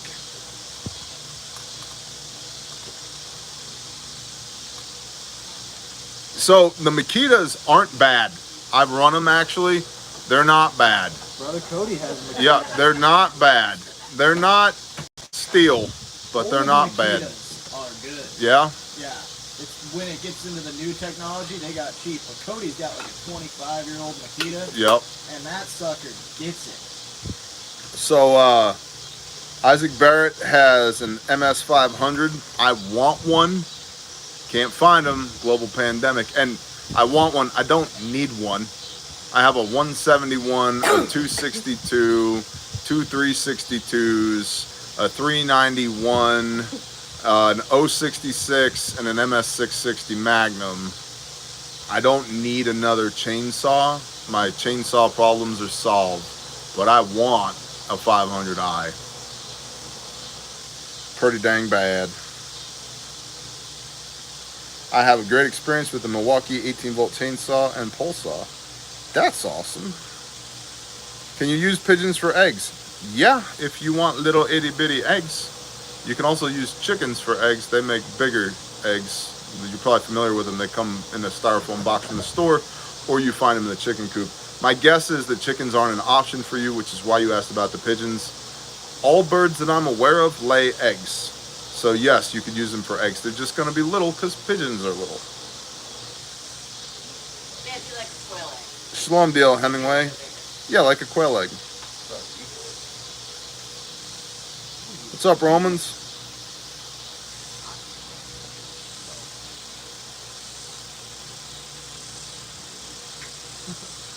All right, what other questions we got?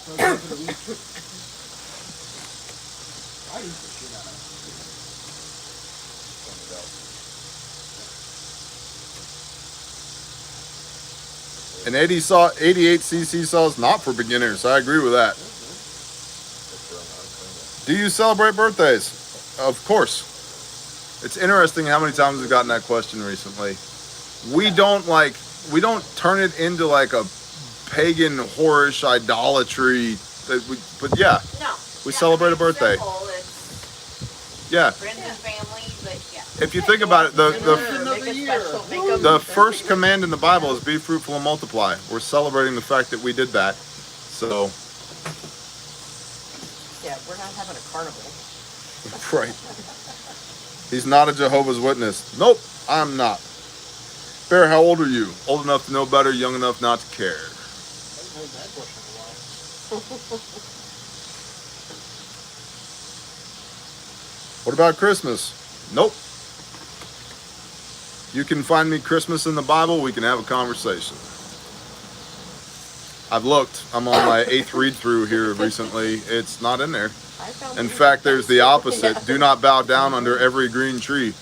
So I'm not going to do that. And do not hang tinsel or And hang- and also, Yeshua was born during Sukkot, not during Christmas.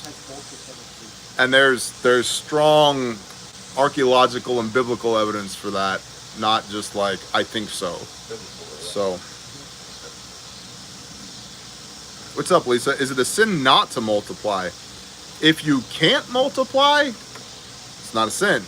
Like, there's lots of stories of barren women in the Bible, or men that just for whatever reason you can't multiply. It's outside of your control, right? And that's one of the reasons why Yah hates pagan fertility worship, because he's in charge of fertility, not all these other false gods, not all these bad extra biblical celebrations. He's in charge of fertility. Read the story of Isaac and Rebecca. Read the story of Abram and Sarai. Like all of the Abraham, Isaac, Jacob, all barren women. And if he's calling you to multiply, Yep. then you need to follow him. Like, Bo and I are a perfect example of that. After our first, we were told to like never do that again. Yeah. Never, ever, ever try to do that again. From So, family, from Lisa, From doctors, family, everybody. Lisa says cancer took it from me. Well, sister, Yeah. praise Yah, you're still here. And your cancer didn't surprise the creator of the universe. He wasn't up there like, damn, Lisa got cancer. There goes my plans. Like, he knows what's up. And so, is it a sin to not multiply? No, not in your circumstance. No, Now, but if you're it's on your heart, now, if you're purposefully not, like, look at the story of Onan in Genesis. And he was spilling his seed. His brother had died, and it was Tamar, the daughter-in-law of Judah, and Onan was supposed to do his brotherly duty and go into her and carry on his brother's inheritance, and instead he spilled his seed on the ground, and Yah killed him for it. So don't spill your seed on the ground. So there's a difference there. Again, it all comes back to heart condition. Where's your heart at? If you are physically incapable of it, is it a sin for me to not go power lift my pickup truck? I can't do it. Right? So, I mean, And we're like, The back end, probably. But that front bumper's heavy. I was thinking more the block. And I was gonna say, and if the spirit is on your heart to raise a family and have kids, but you're physically unable to, there are other options. Like, do not forsake the widow or the orphan.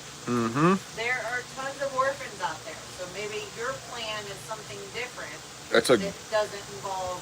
That's a great point, because one of the greatest mitzvahs, good works that you can do, is to adopt. I mean, look at Joseph and Yeshua, right? Look at Moshe. Moshe was adopted, Moses.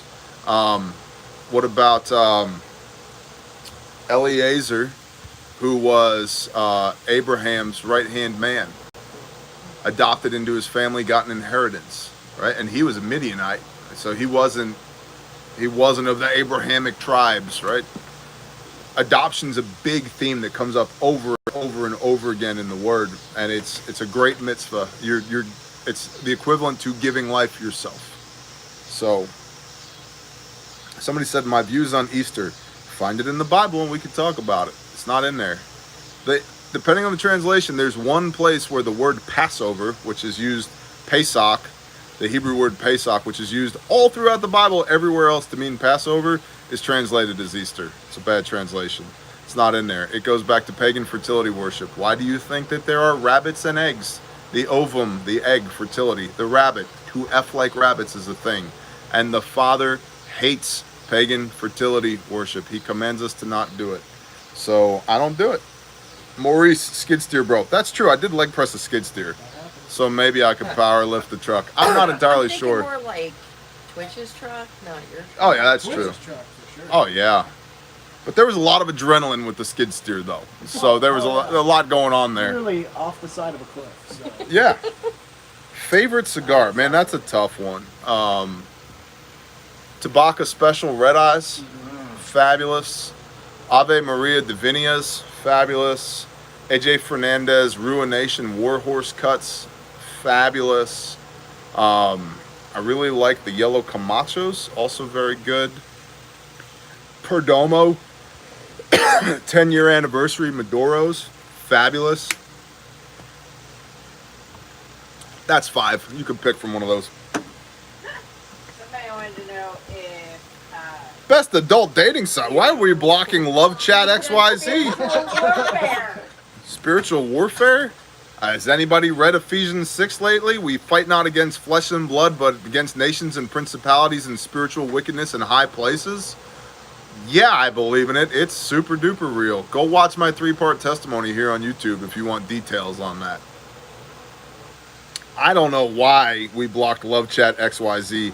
We all need, I mean, somebody's looking for 60-ish year old singles in Iowa. I'm sorry, buddy. And that was the best adult dating site. Yeah. So now how are we ever going to figure it out? Oh my Guess we'll God. leave it up to Thomas the Jefferson father. needs to Google Christmas and Easter. Thomas Jefferson needs to Google Christmas and Easter. Or don't, homie, you do you. This is America, and you're one of the founding fathers, homie. You do whatever you want to do. Thanks for talking Ben Franklin out of not using the turkey as the national bird. Appreciate that. Pagan and Easter, and it's out there. That's exactly right. Google pagan Easter and see what you find. Or DuckDuckGo, or Ask Jeeves, or whatever. I don't care. Read a book. I don't care. It's all out there. And it's not even hard to find. It's out there. What to do if the family won't see the evil of the Catholic Church? Tend to your own house. You take care of you. By the way, a remnant is not 2 billion people. Jesse, 61071, Bear Independent. I'd like to tell you that your med kits are fantastic. My nephews get Bear Facts, and I myself bought a Bear Fact before the ARC came out, and the ARC Rip Away is what I wanted most. That's cool. Bless you, Jesse. I appreciate you. Thank you very much. Those kits are awesome. The Bear Fact is incredible, as is the ARC. I'll tell you what, if the reason you wanted the ARC was to mount it on your headrest, you email us and I will send you the strap so you can hang that sucker on your headrest, the Bear Fact that you have. We'll take care of you. They're both super capable kits. They're kind of different niches as far as the application of, but they're phenomenal kits. Like, also, you should probably have 2 med kits. But Yep. realistically, you're going to be in more than one place. Have one in the house, have one in the car. Well, and I understand if budget's a thing, Yeah. especially in today's world. The dollar is weak AF right now. Everything's going up in price. I mean, everything is going up in price. We just had to have a conversation today about shipping costs because everything's going up in price. So I understand if budget is an issue. If you want to hang a kit on your headrest, you, Jesse, you email us. I will send you the straps. So to put them in a box and send it to you, no questions asked. Thank you for buying 3 Bearfacts, man. That's awesome. Good evening, Accelerated. So Accelerated is in Maine. Tom is in Utah. Somebody's looking for a wife in Iowa. We're all over the place tonight.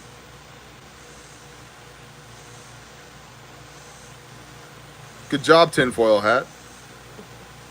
Noble is the best one-word definition for you, Bear. Thank you, Steve Martin. Bless you, brother. I appreciate you. I'm just a normal guy trying to do the best that I can in my human brokenness to put a smile on my Heavenly Father's face. My goal is at the end of an age to hear, well done, good and faithful servant. And I have a lot of making up to do. I led a lot of people astray for a long time. I'm covered in satanic tattoos, homie. I did some bad shit.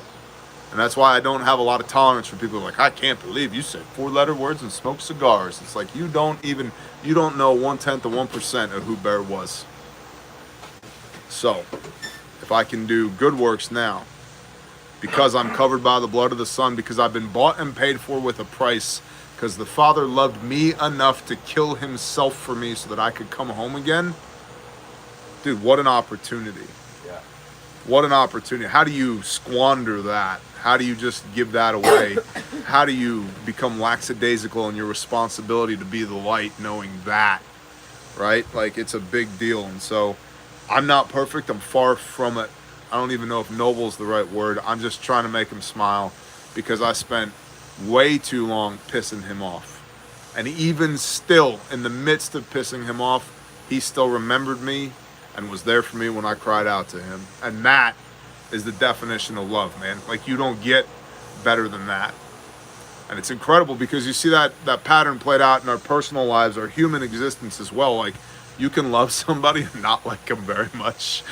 But if you love somebody, even if you don't like them very much right now, you're still going to be there if they need you. And that's something, right? Yeshua talks about that.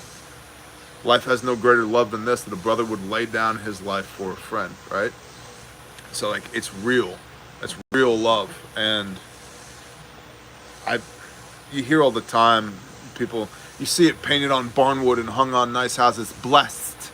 We're blessed. We're blessed, brothers. Like, why don't you unpack that for me? What does that look like for you? How do you define blessings? Is this McMansion 4.5, 2.5 that you have, you know, with the 3-car garage, and Susie just got a scholarship? That's blessed to you? Like, that's whoring in Babylon. That's what that is.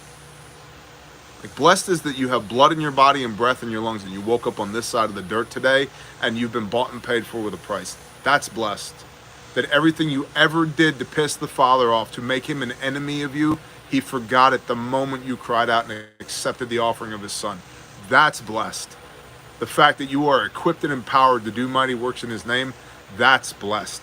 The fact that he put hair on your chest and balls between your legs so that you could go do mighty works, that's blessed. The fact that we are commanded to fear nothing but Yahweh our Elohim, the Lord our God. Fear nothing but him, that's blessed. The fact that we all get to go home to him at the end of an age when we turn back to dirt, when we shuffle off this mortal coil, that's blessed. It's not stuff. It's not things. It's not dollars in the bank account. It's not ones and zeros. It's not this conversation. It's your vertical alignment, your relationship with the Father through the Son. That's blessed. And if you're squandering that and taking advantage of that because it's just too difficult or inconvenient to be obedient to him and do the things that he's put on your heart, you're missing the entire point. I got an email years ago from a guy. He said, Bear, I got you all figured out. You're just using this prepper stuff to get people to read their Bibles. Yep. You win. Where do you want me to send your award? What's your address? I'll send you a Bible. Yeah. You got it. You got it. That's what we started this conversation with this evening. The stuff doesn't matter if your head and your heart and your mind aren't squared away. And that comes through vertical alignment with him. Going back to the Father. Because what does it matter if you survive the end of the world as we know it, just to spend eternity separated from the Creator and everything that's good? What does it matter? Like, it doesn't. It doesn't matter. What is your life now? Other than hurt and pain and emptiness because of that separation between you and the Father. It's like, I'm not special, guys. He's special. I'm not awesome. He's awesome. I'm not powerful. He's powerful.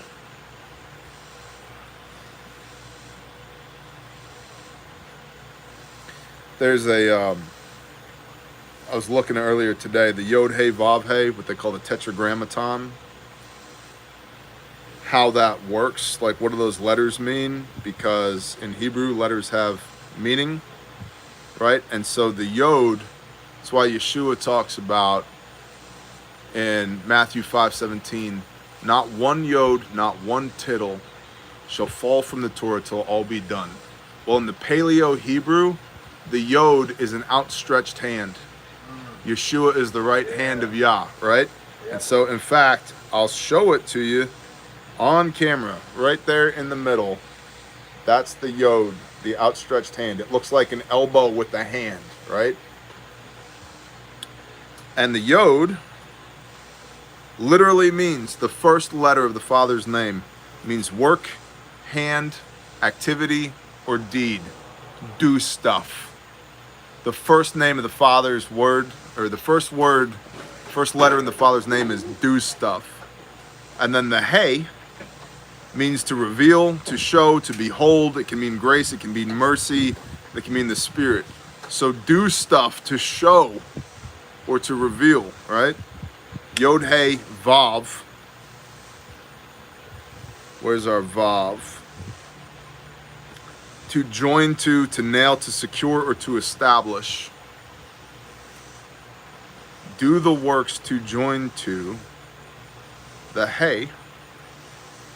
Back to the Hey.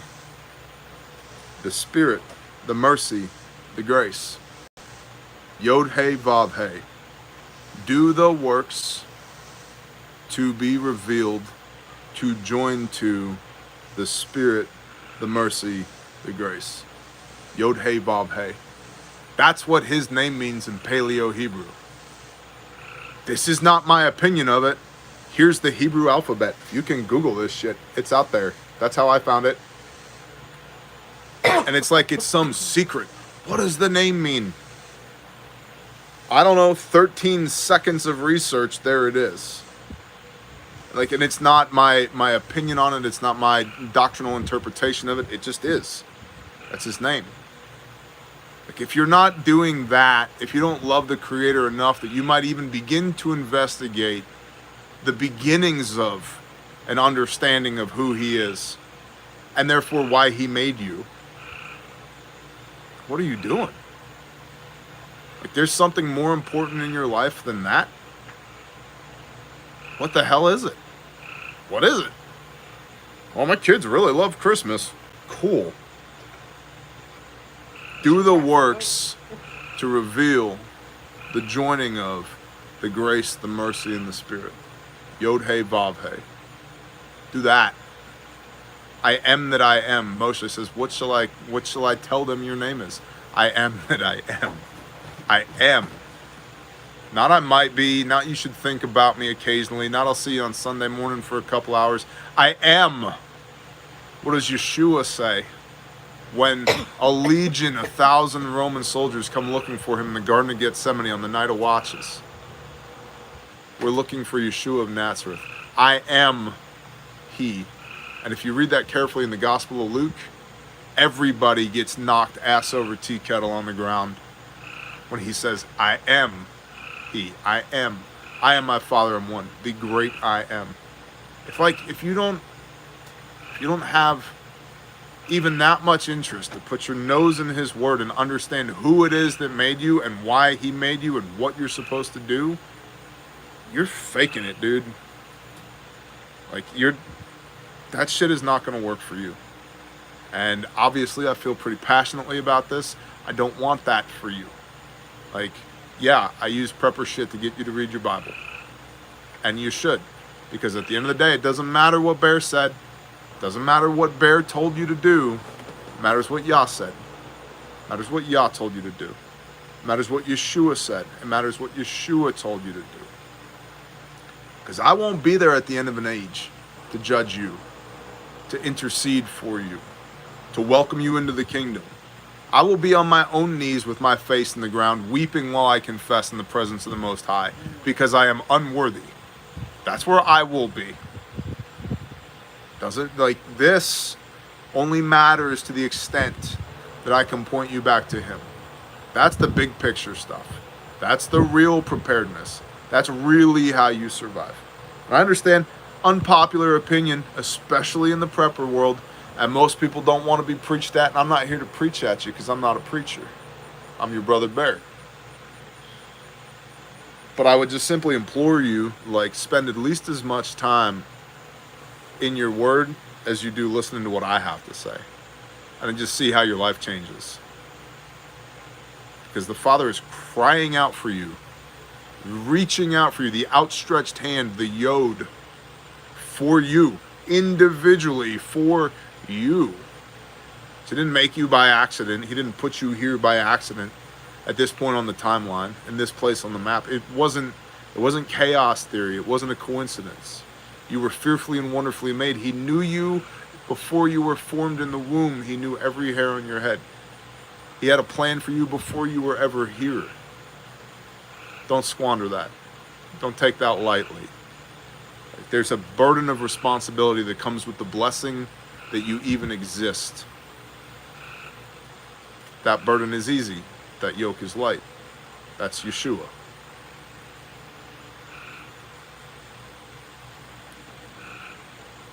Bless you, Harpin Alay Lioj. I have no idea how to pronounce your name, but bless you and thank you. Nobody has taken my joy, homie. And I appreciate that. Thank you for caring enough about me to say those words.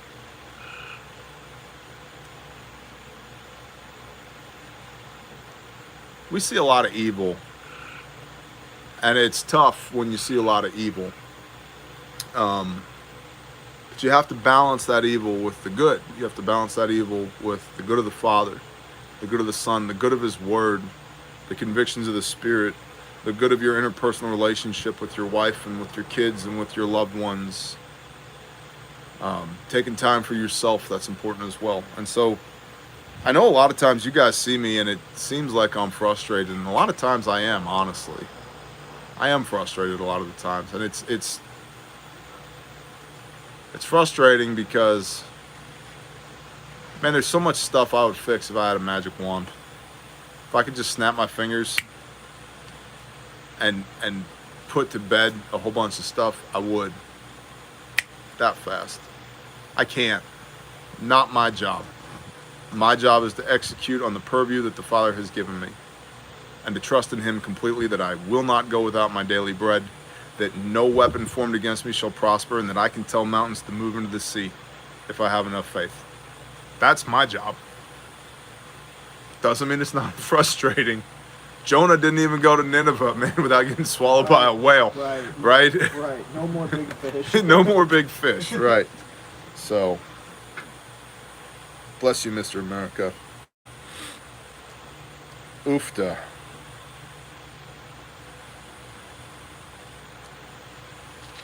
We are all living in frustrating times, buddy. I believe that. I believe that.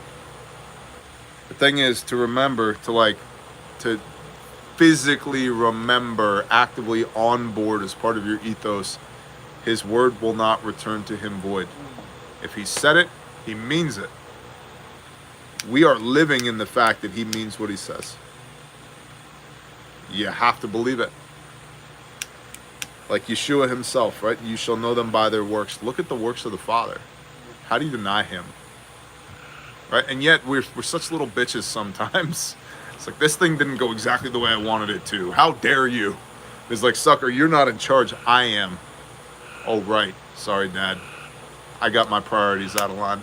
Well, with that, imagine being him. We're like, this thing didn't go the exact way we wanted to. And he's like, all these people aren't living the way that I wanted them to. Imagine, like, truly imagine how he feels. He's a jealous L, right? He's sitting up there in heaven and he's literally storing up his wrath.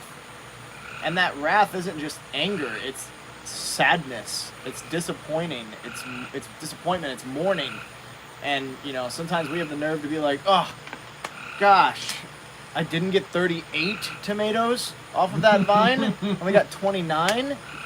And he's like, okay, the person next to you beat their wife for 2 hours yesterday, right? And you haven't even stopped and witnessed to them or talked to them. So, you know, it's that separation of self. Like, leave yourself, follow him. Dayenu had a good video about that recently. Dayenu, it's a Hebrew phrase for it is enough. You have enough. You have, and I tell my kids this all the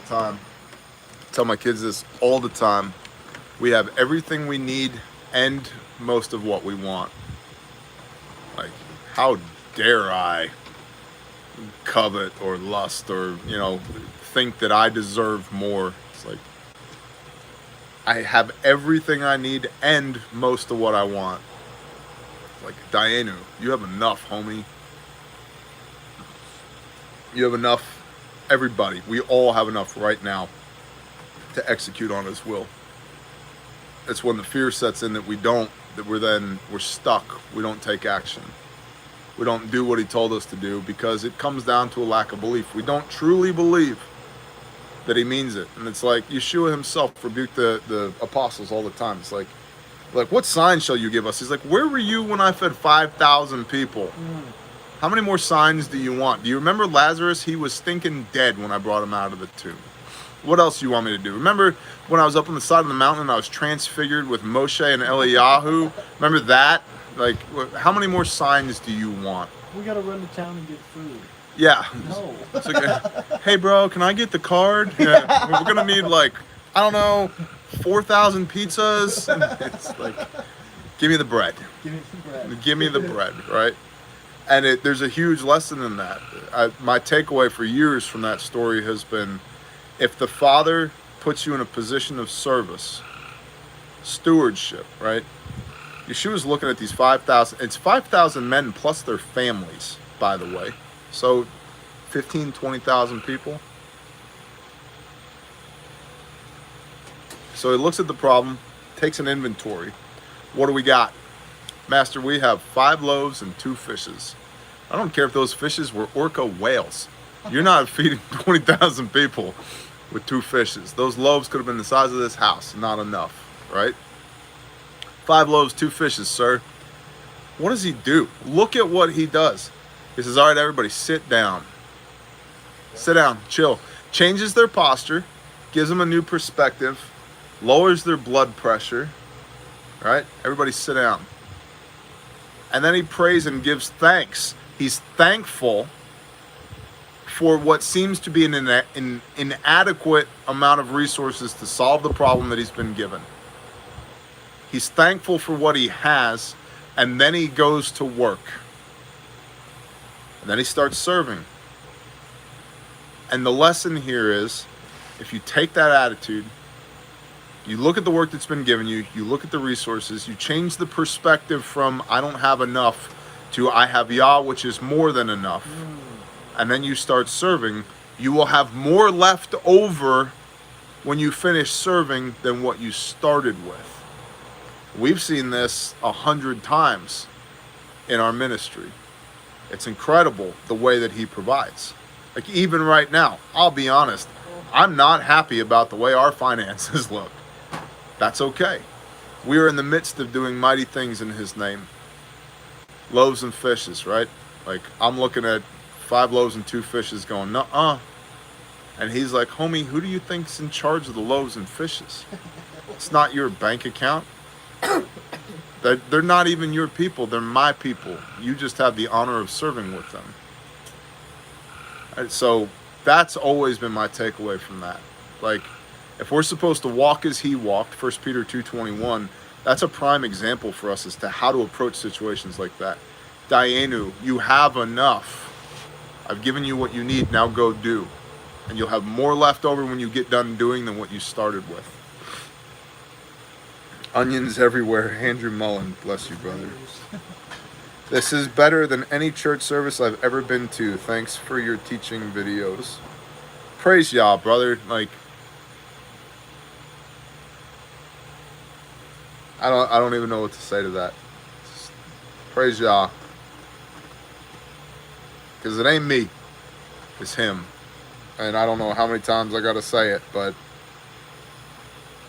Bear, where do you primarily need funds? Oh, Grindstone, homie.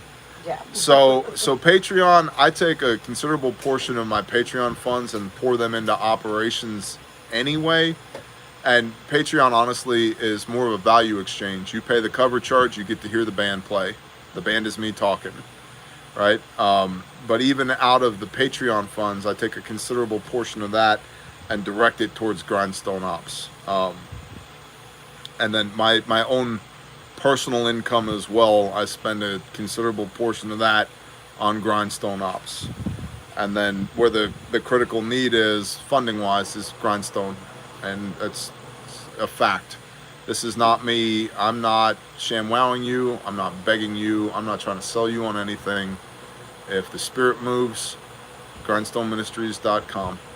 And if the Spirit doesn't, bless you. Mazel tov. And I mean this because maybe your tithe, maybe your money, what you have, is for another ministry that also desperately needs it, that is out there praying prayers of intercession and provision to the Father right now, crying out for help, and they need it just as badly because they're also doing His work. Okay. Not my department, not my monkeys, not my circus. I ain't worried about it. But yeah, it's the funding portion of Grindstone is a big deal right now because we have necessarily had to bring on full-time staff, several full-time staff, and thus far we've been able to operate the ministry with 100% volunteer staff. But as the scope has grown and as the enormity of our endeavors have grown, we have to have full-time people involved. If we don't have full-time people involved, we're not able to give it the amount of stewardship that it requires to do it right. It's time for the professionals. It's time for the professionals. That's a great word right there. It's time for the professionals. And so, and again, the Father has blessed us with having the right people at the right time to even be able to bring professionals on board. But there's a Torah for this. A workman is worth their hire. And if that's their work, I have to give them their hire. I have to. And so we did. We are. And it's taking care of people is expensive. Imagine you had one really big family and there was only one breadwinner. It's a lot like that. So, and I don't even like talking about funding for Grindstone because I feel like if the Spirit moves, the Spirit moves. Like I said, I'm never going to parade kids in front of the camera and be like, for just $5 a month, you can support little Johnny's rehabilitation. I'm not going to do that. It's not righteous. It's not my job to tug on the heartstrings. That's the Spirit's job. John 16, and the Helper, the Spirit, the Ruach HaKodesh, shall come and convict you concerning sin, righteousness, and judgment. Well, I believe that's just it's the temperature changing and the metal roof shrinking just a little bit. No, nobody fell out a window. Happens about this time every night. Yep. But I firmly believe what we're doing is righteous. And if the Spirit convicts concerning righteousness, then so be it. That's between you and Yah. But I will ShamWow you on a bare fact before I will beg you to fund Grindstone. And that's tough because, like I said, I don't like the way our bank account looks right now. So, English Chris. Yeah, roger that. Yeah, it's all up to him.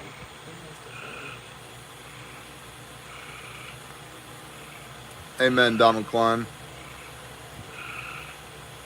Ray McDaniel, I appreciate you, but who's gonna rescue the sad puppies, though? Someone's gotta be In there. the arms of an angel, right?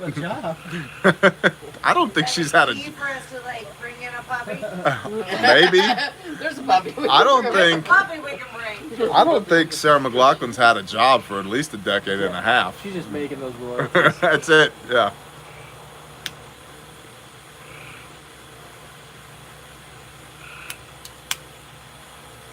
Whatever works, you know?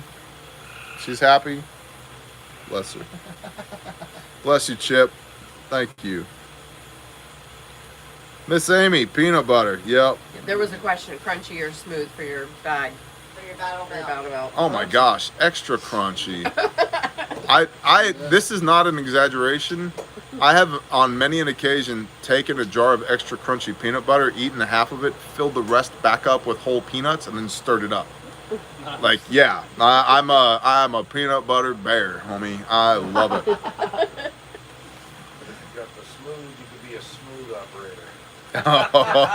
So I will say one thing the smooth has going for it is there's the tube one. Yeah, the Yeah, smooth in the tube. tube. That's Smooth true. and tube, that is like Chunky tube. perfect for Yep. the bug out bag. Praise Yah, Kabuti. Good work. Yeah, no spoon The needed. Arctic Wolf, thank you. What are those keto chocolate things you're doing? I have PTSD over crunchy peanut butter. Hey, Leslie, I don't know. I've seen a lot of stuff in my life. I'm sorry if peanut butter hurt you. I understand. Judgment-free zone.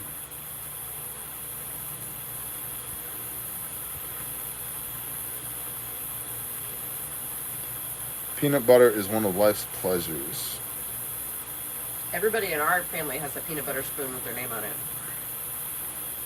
Every spoon is a peanut butter spoon. No, they literally they have like engraved and it says their name. It says like Good night, Marley's Jay peanut Boone. butter spoon. Do you still have a bike? If so, what is it? I'm assuming you mean a motorcycle. I've never had a motorcycle. My dad had motorcycles. We had a couple of dirt bikes growing up, which I put in a different category than street bikes, the motorcycles proper. Four-wheelers. We had a three-wheeler at one time, those death machines growing up. My uncle had an Argo, the six-wheeler that floats. That was cool. My uncle also had a plane.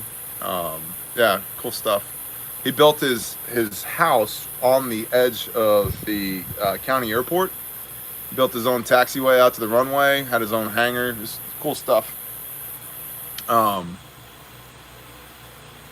Yeah, had all kinds of equipment, heavy equipment, everything from ditch witches to vibratory cable plows to dozers to excavators, backhoes, all that, loaders. Had all that stuff. I never owned a motorcycle. I'm more of a four-wheeler guy anyway. And then as far as like a bike, I think the last bike that I owned was like a BMX bike that had the, what do they call those things? The studs that come off the bolts pegs for grinding rails. Yeah, I wasn't great at it. I'm a little top heavy, so. I thought they were used to like let your friends stand on it while you ride. That was around. like a secondary use for it. They were originally made to grind rails. The going on the handlebar just wasn't cool. I'll still rip on a BMX bike. Three-wheelers require common sense, balance, and geometry lessons. Yeah, you're gonna learn some physics if you don't get the geometry right. I'll tell you that.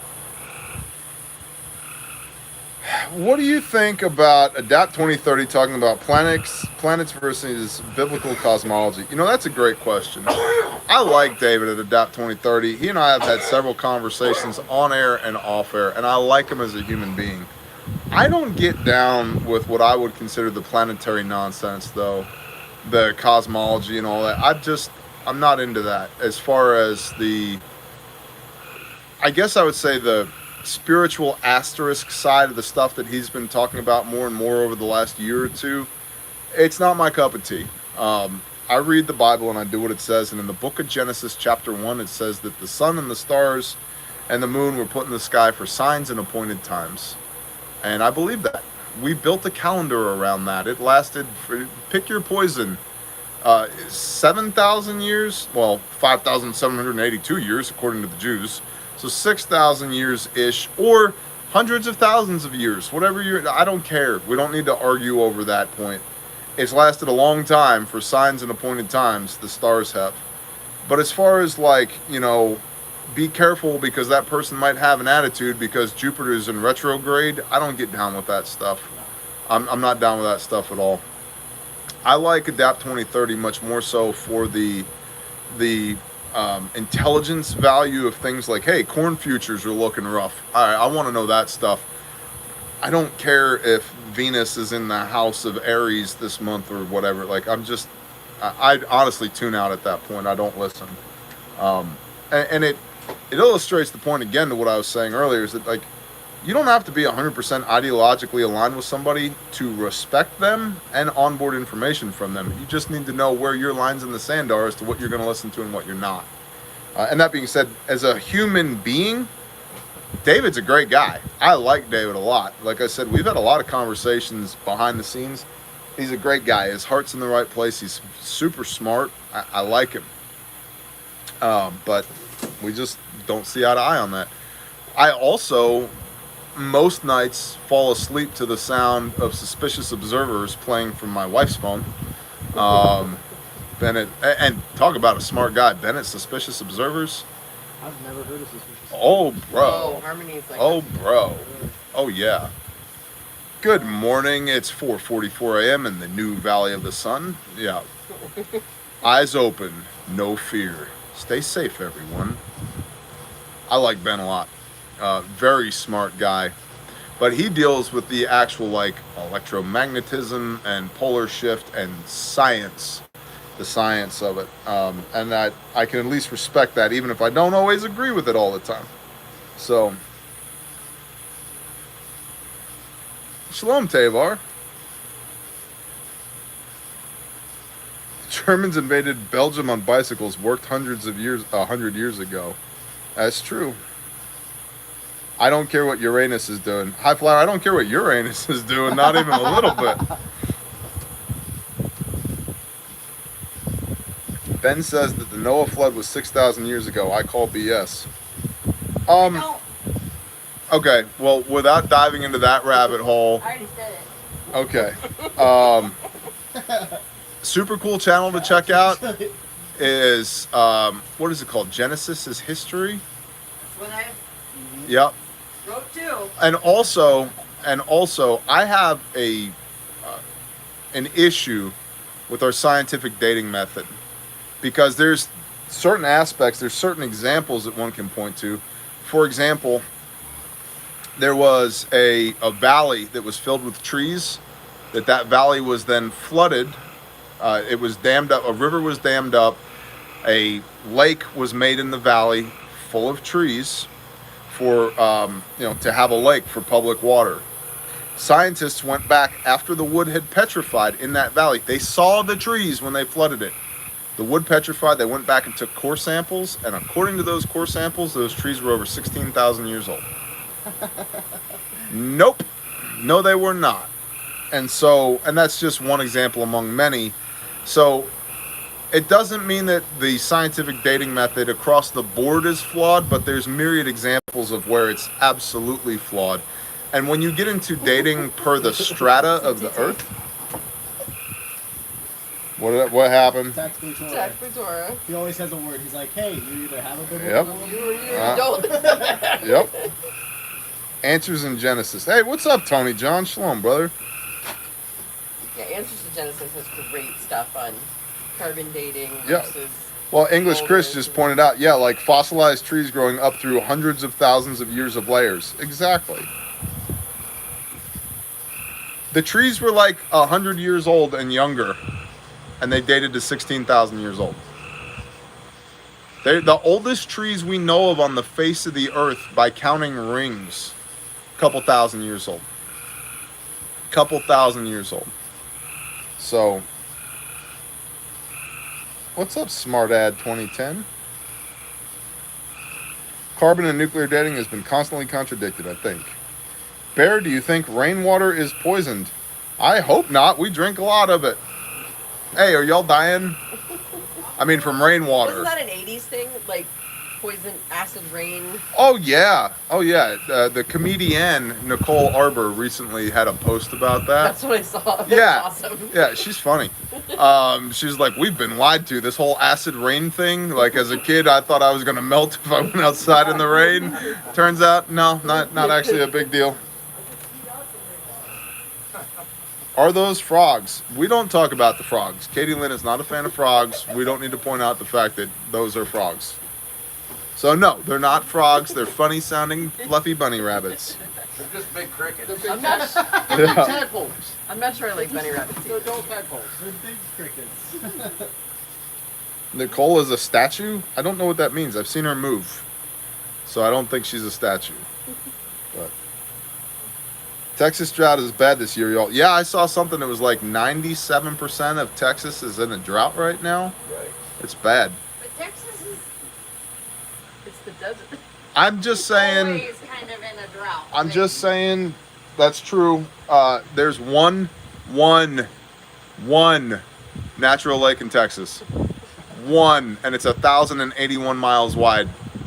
It's Oklahoma was in a drought too. Yeah, Oklahoma is in a drought. Although it did rain here this morning. It's rained a few times, though not heavily in the last week Yeah. or two, which is good. We went like 60 days or something. Like seemed like I think it was like 40. 40 something days. A small piece of tortoise shell was carbon dated at many thousands of years old. The tortoise was still alive at the time. There you go. So.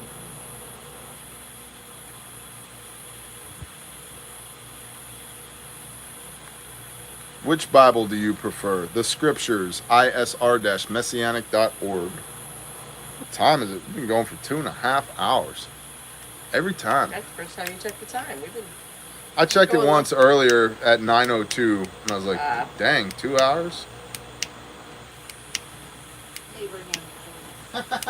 Abraham? That's The good. tortoise. I like it. Abraham? You mean the exalted father of many nations, per his name in Hebrew? Yeah, I think they were talking about the age of the tortoise. Oh, well, Like, And I think I'm just Abraham's saying. turtle. It was not Avram, yeah, the son of Terach. yeah. Okay, not that guy? Nope. All right. But could the tortoise wander in the desert?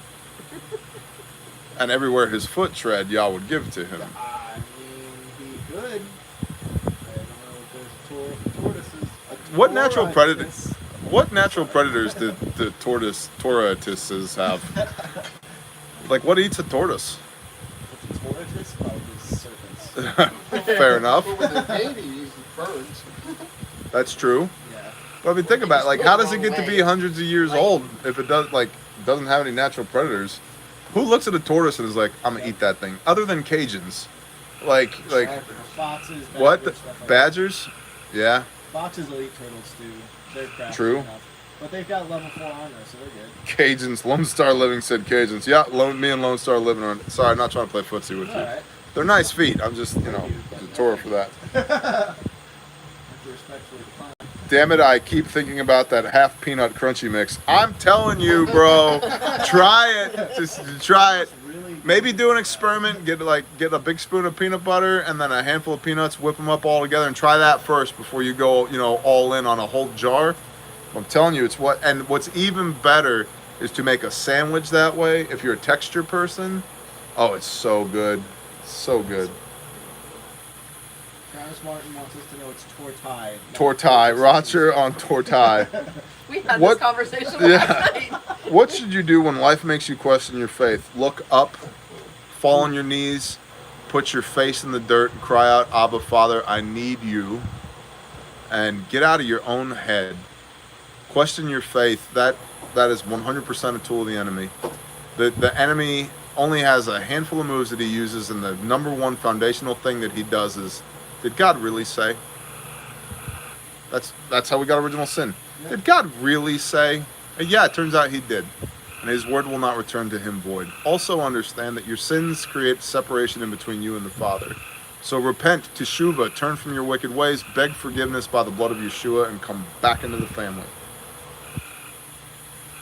Here, what cigars do you smoke? Also, what are your thoughts about smoking a pipe? What's up, Jeremiah? I have a pipe. I enjoy it. I like the vanilla creme brulee pipe tobacco. It's phenomenal. I also like cherry pipe tobacco. And then cigars, I rattled off 5 of them earlier. I will give you those 5 again. The yellow Camachos, the Perdomo 10-year anniversary Maduros, AJ Fernandez Ruination Warhorse Cut, Tabac a Special, and Ave Maria Divinias. Now, other than that, preferably one that's been well kept, that I can light and smoke. I'm not really a snob when it comes to cigars, although there are definitely better and worse cigars. There's some that I've smoked that are just not good. Just gotta... I'm excited about that Ruination. Ruination? They're excellent. But if you don't smoke a lot of cigars, do not get an AJ Fernandez Warhorse Cut Ruination. It will put you on your ass. Straight up. Even if you smoke a lot of cigars, you better have nothing planned for the afternoon. Because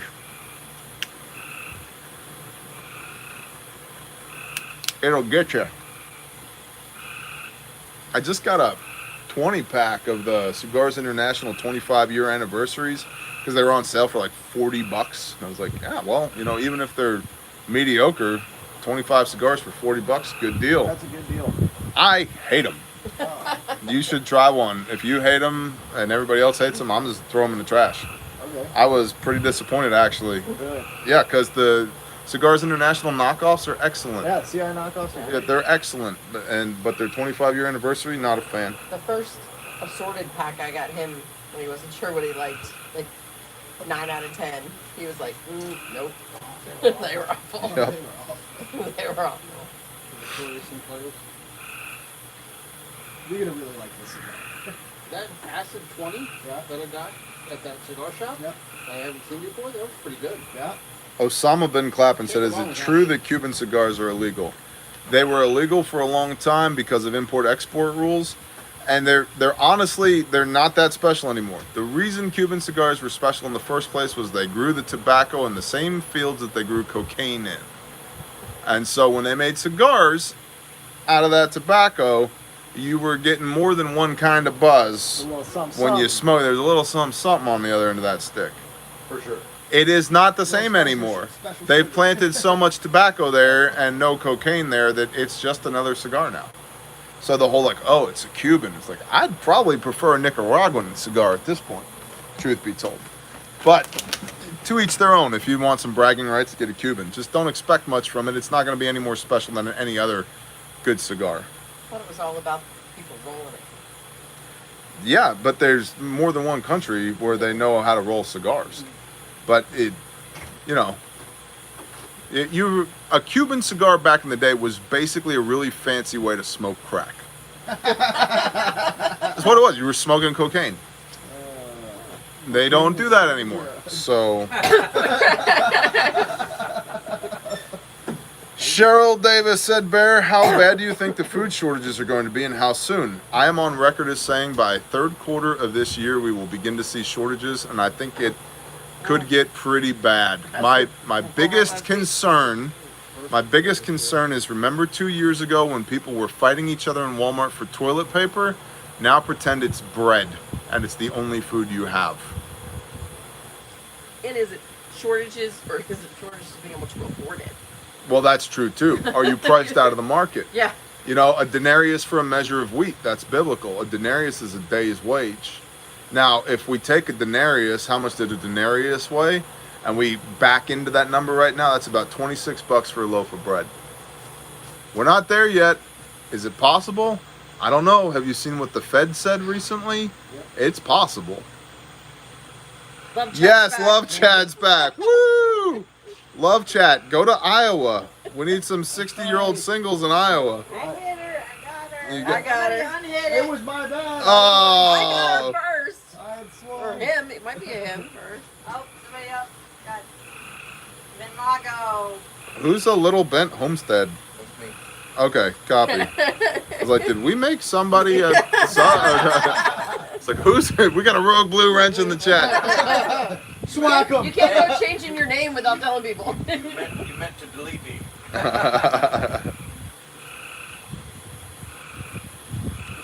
change your name to Love Cat. Badger's porn. Probably will. Love chat. Blue wrench called Love Chat. It's just a picture of the panda. I think when hyperinflation hits, then we're in for the third seal. Maybe. And I've talked about this 100 times, and I guess 101 is what is needed. Get off of my arm, bug. I don't want to be your friend. I can't definitively say we are in end times right now. In fact, I'll say tongue-in-cheek, if we are, then John was taking some real poetic initiative here with when he wrote the book of Revelation. I think we're on our way to that, but if this is what global judgment by the creator of the universe looks like, bro, what are we so afraid of? Yeshua himself says they will deliver you up and kill you and think that they are doing a glory unto Elohim. That's not happening. Your head is still on your shoulders. And let me reiterate, I have everything I need and most of what I want. We're not there yet, folks. Ray, just hang in there. Now, do I think it's possible? Yes. I also fully acknowledge that every generation since Yeshua walked the earth, including his apostles, thought that end times were right around the corner. And there's reasons for why that hasn't happened yet. The Father's mercy, basically, a fullness of time. And there will be a quickening of days, a shortening of days. But I don't think we're there yet. I think we're on the precipice, potentially. But I also think, and I hate to burst bubbles, but please listen carefully. It's possible that we have had so much unprecedented wealth and prosperity in this country that a recession feels like the end of the world. And if that's true, how spoiled are we? If a recession feels like it's literally the end of the world, oofta, we're bitches. And we need to be careful with that, because again, we don't want to put Yah's stamp of approval on our bullshit. I don't think we're in end times currently. I don't think we're potentially far from it either. I also don't think, because even Yeshua doesn't know the date or the hour, that it's wise for us to start ascribing this activity to this correlation with this bit of scripture, yada, yada, yada, yada, yada. I see the possibilities. I know the word, and I know what's going on in the world. I see the possibilities. I see where it can all line up. But I'm also, like I said, 100% aware of the fact that we might just be spoiled. And in fact, statistically, we are spoiled. We have lived through, if you are an 80s baby, we have lived through, or 70s baby, a period of unprecedented economic wealth in the history of humanity. Low cost of labor, low cost of money, of lending, high productivity, great demographics, relative security in the world. And that's the benchmark that we've established for normalcy. The thing is that, historically speaking, that's abnormal. What we have experienced as normal is historically abnormal, which means that because we're in a recession that will probably become a depression, for all the reasons, because of bad stewardship and because of the big evil they and the corporations and Klaus Schwab and all, for all the reasons, all those reasons are legitimate. But for whatever reason, as we go back to what is on a long enough timeline, a historical norm, it's gonna feel like the end of the world for those of us who have lived through this unprecedented prosperity over the last 20, 30, 40, 50, 60 years. We have to be aware of that that's just as much, if not more so, a possibility than it's literally the end of the world. It's like Jesus is gonna come back on the clouds, and it's like it's the end of the world. Like, is that possible? Is end times possible? 100%. It's prophesied. It's gonna happen. The question is it gonna happen now? And have we become such soft bitches that an economic downturn 2 quarters in a row feels like the end of the world? Or are we going to navigate through that so that we can be stronger on the other side of this? I don't know. I don't know. I'm not a prophet. But I think that it's more likely right now that we have a recession. Not that Revelation 19 is going to happen sometime pretty soon and Mashiach is going to return and slay all the nations. That will happen. And behold, I come as a thief in the night. But every knee shall bow, every tongue shall confess. Where have the two witnesses been? Where are they at? I hear all the time, yeah, we're in the tribulation. Like, where's the witnesses, bro? Who's the Antichrist? Where's the mark? Oh, the mark was the jab. No, I think it was a precursor. I think the jab was a precursor to the mark. Because before the mark happens, Elohim, Father Yah, seals his people in the forehead. Where's that? How's that going on? And by the way, the appointed times, if you read Revelation, it says over and over after, and this will happen at the appointed time. That is not our Greek logos understanding of, oh yeah, when Yah says it's time. No, there's a biblical definition for appointed times. It's found in Leviticus 23. Those are the appointments when Yah expects to meet with you. And it's going to start on Pesach, on Passover, because that's when the first Exodus started. That's when the second Exodus will take place. Yeah, the Day of Atonement, right? The Day of Atonement, the Day of Judgment, comes after, in prophecy and Revelation, Yom Teruah, the Day of Trumpets, which is why there are trumpets, angels with trumpets, in the book of Revelation. Where's the trumpets at? The whole world will know. We won't have to debate it. Like, it won't be like, I wonder if, well, it could be. We won't have to debate it. The whole world will know. The whole world will see the Antichrist. Now, those who are sealed in the forehead will know that's the Antichrist. Those who aren't won't know. That's part of that sifting, separating the wheat from the chaff, the sheep from the goats. But it won't be per my understanding of the word. And again, I study this a lot. I'm literally working through Revelation right now in the New Testament Bible series here on YouTube. Study this a lot.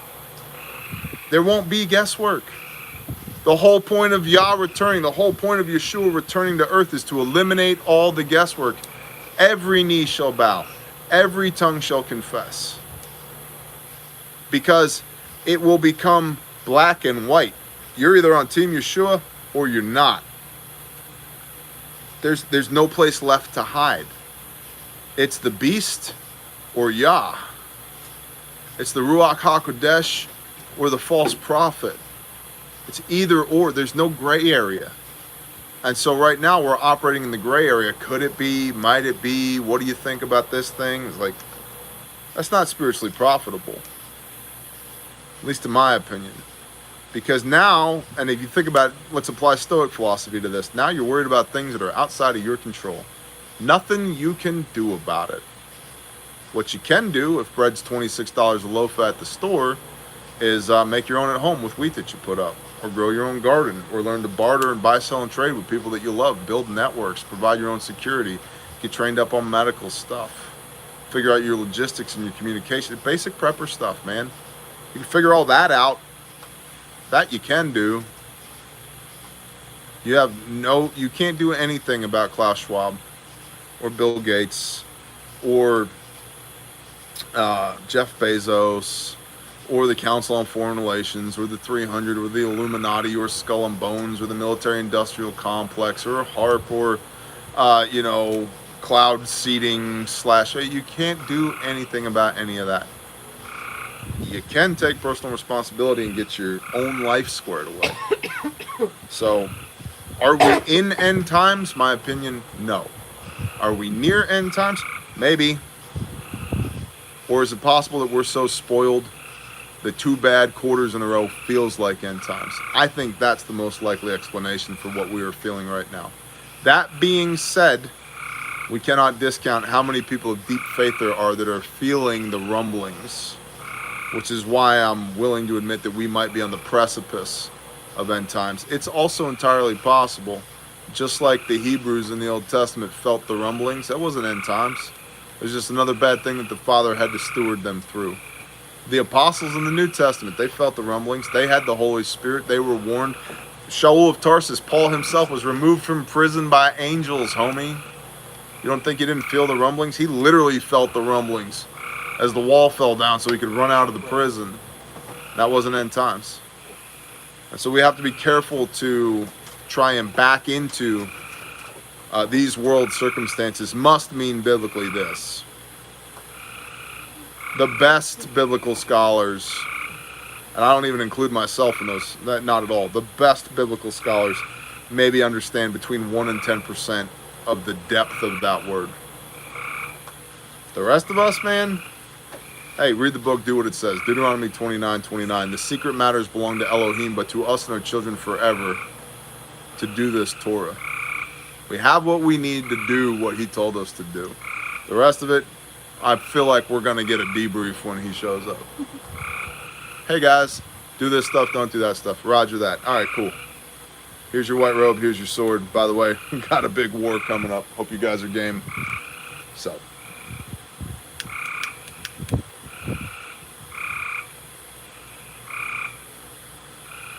$9:41.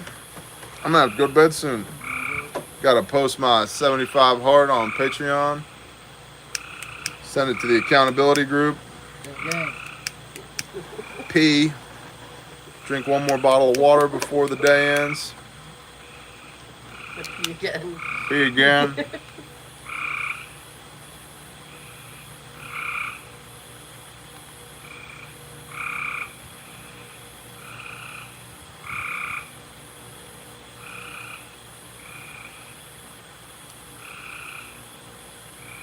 The church is the retainer, must be moved before the Antichrist. The remnant of the church, Revelation chapter 12. The church is part of the problem. There are so many people that claim the Father's name and are just abhorrent in their behavior. I had time now. Good for you, buddy. What do you think about CERN and Mandela effect can rewrite the Bible? No, it's the Father's word. No. That if you believe in the Bible, it's not possible to rewrite it. Like, no. Good night, Bare Metal. I'm not far behind you. It's been good hanging again. Thanks, T, over here listening. What's up, Marvin? Janice Ulrich, is your brother Lars? Does he play drums in a little metal band called Metallica? Just curious.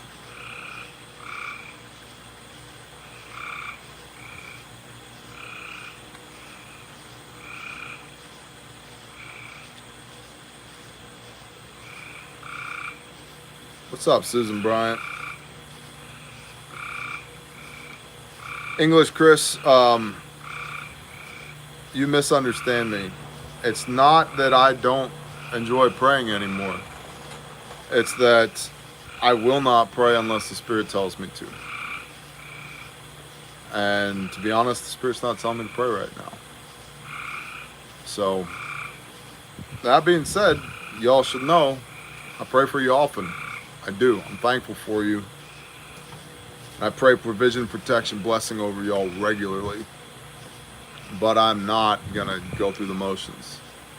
That would be bringing a bad offering to Yah, and that didn't work out so good for Cain. I'm not going to do that.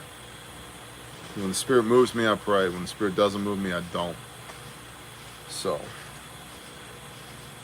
with that, I'm going to go to bed.